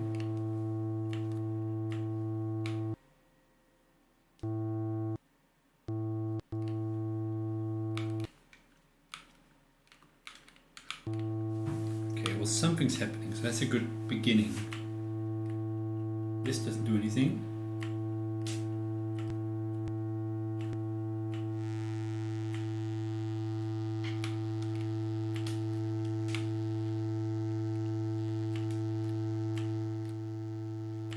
This is the mix. Okay.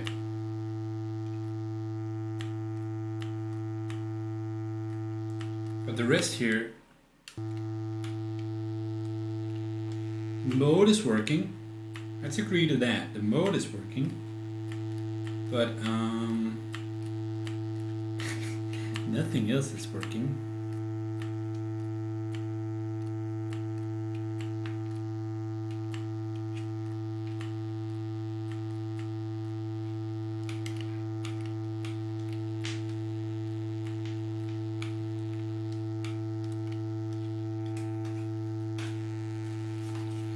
Okay.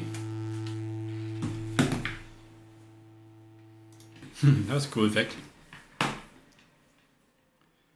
Worry not, because we can somehow fix that.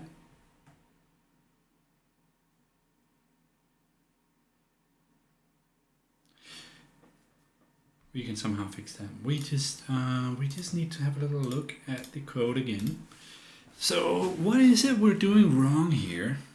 Is it, first of all, is it hooked up correctly in here? This would be my first question. Is it hooked up correctly? Prime filter. Mode 1 definitely worked. Which one is the drive one? Oh, okay.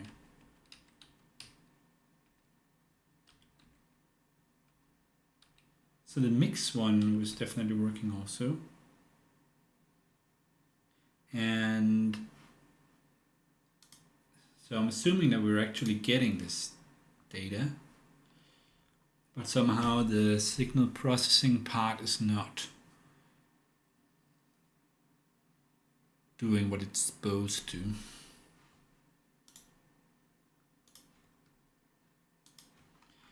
So let's have another look here.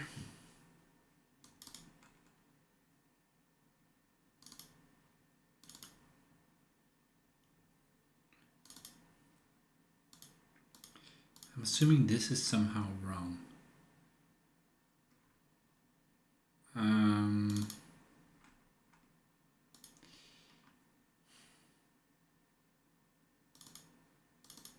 The mode worked. We know that much. The mode worked. And so current frequency.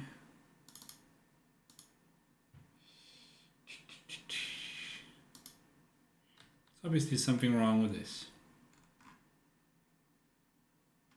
So the current frequency is the original value plus the original value times the modulation times the amount of modulation. Okay. And then clamp that in between. It seems fine. And the mix one is working for this, right?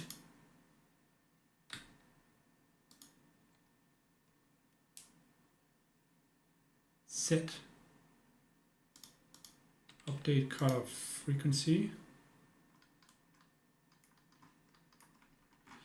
Is this because I'm hacking the?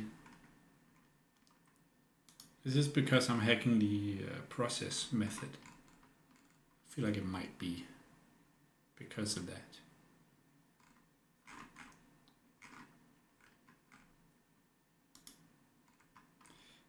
Let's see. Process sample.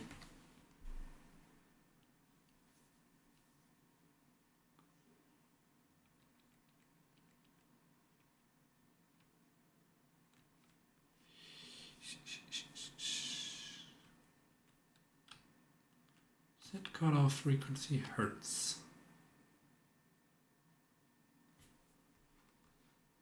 And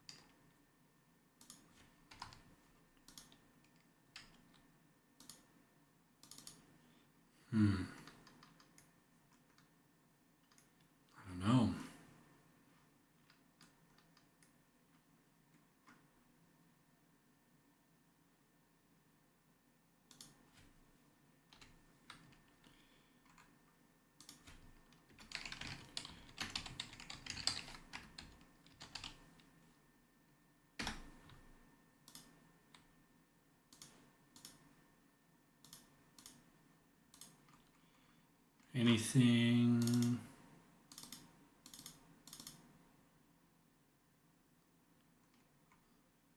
special about this? Update smoothers.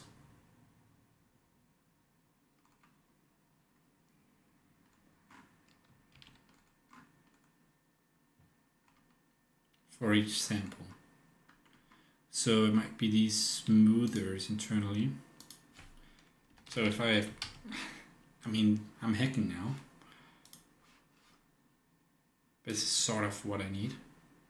I can always make a separate implementation of this filter if this is what I need.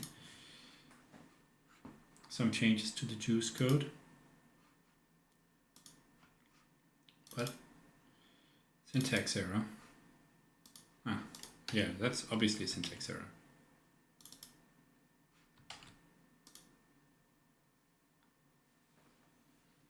Okay. Just gonna build that out again. Wouldn't it be great to end on a high note where the filter just works? Wouldn't that be awesome? I would love that.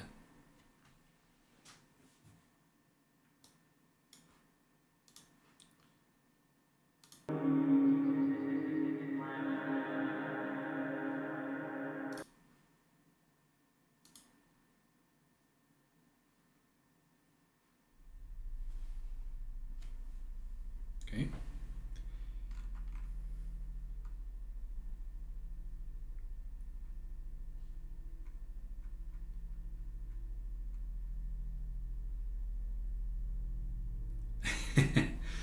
You're so wholesome, Daniel. Yes. If it is okay if it doesn't succeed, but it would be awesome if it did succeed. I know I basically have I have 10 minutes left. It would be so good to just have it work within these 10 minutes. It would be perfect. But you know how it is. It's software.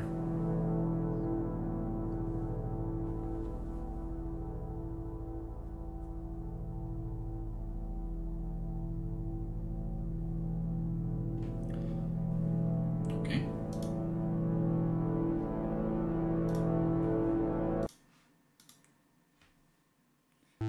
Tense music intensifies. Yeah, that's correct. That's correct. I want this filter to work. Ooh, something's happening. Ooh. Ooh. Something about the parameter values, but that's a small thing.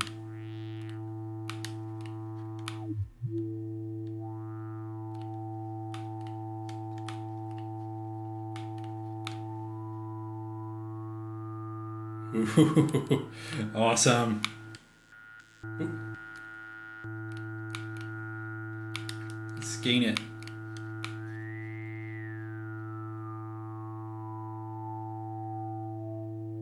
Ooh, it sounds good. It's a good sounding filter. Let's do a bit more of a complex wave.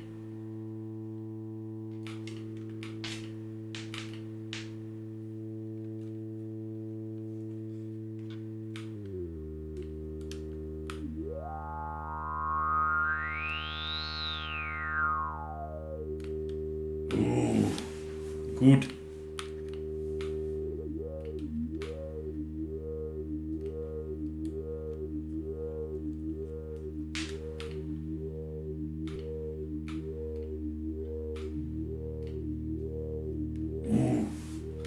Like it.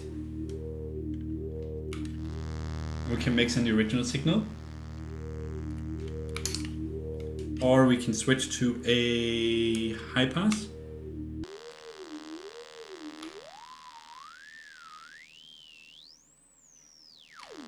Or a band pass.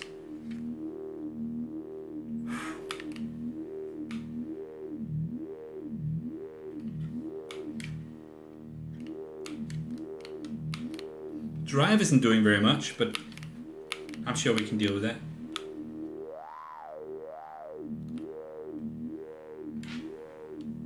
I like those resonance like points, self oscillation.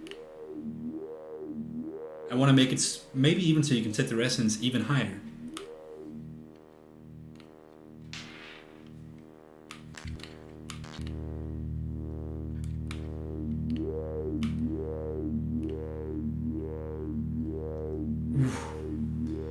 Oof, that is so good.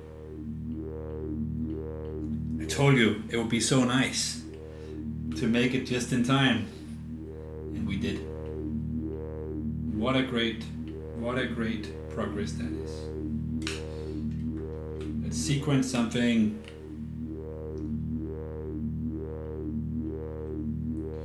Let's sequence, yeah. I'm gonna split out. I'm gonna turn this one off for now. Just gonna split the value out of this sequencer. I'm gonna run a clock to it. And let's run this. First of all, we're gonna run that to the mix, maybe. See how that works.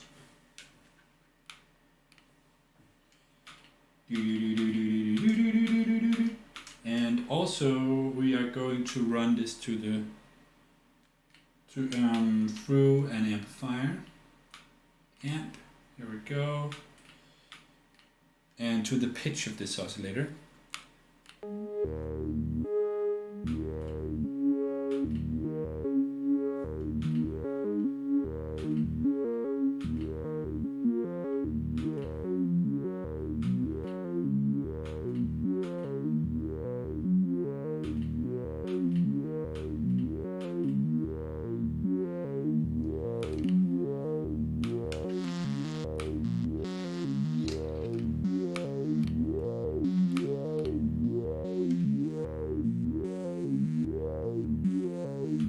I'm gonna mix this instead of doing this to the mix, I'm gonna mix it together with the oscillator thing.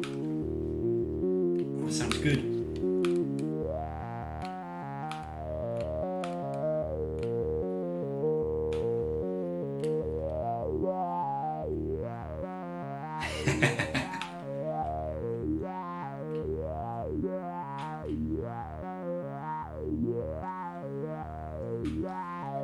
Let's send a trigger somewhere.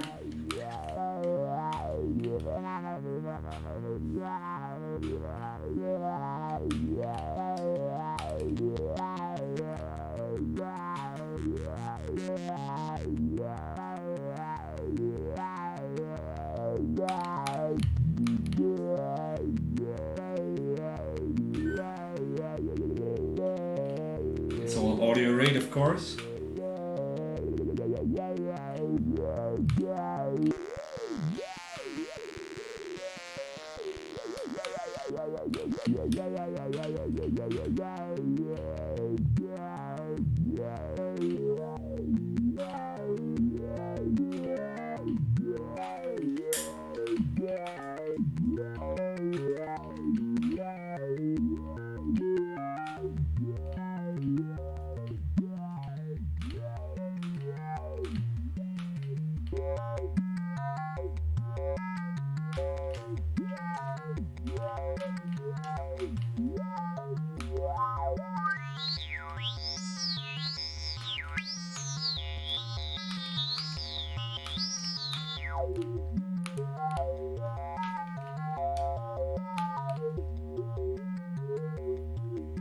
Awesome.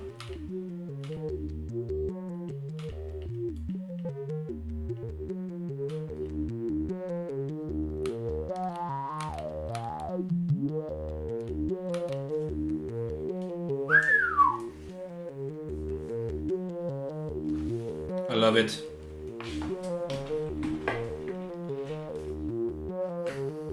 We did it. With your encouragement, Daniel, we succeeded in doing it in time. Thank you for that. I'm gonna be quick and commit that work, and we can keep working on that another time. No, you are breathtaking.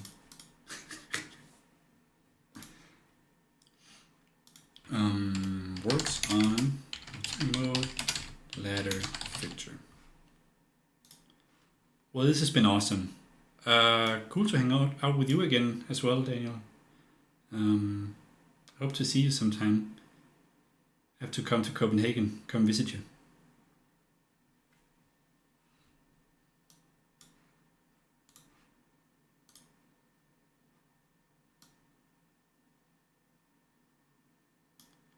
Oh, Eggplant is here too. That's awesome.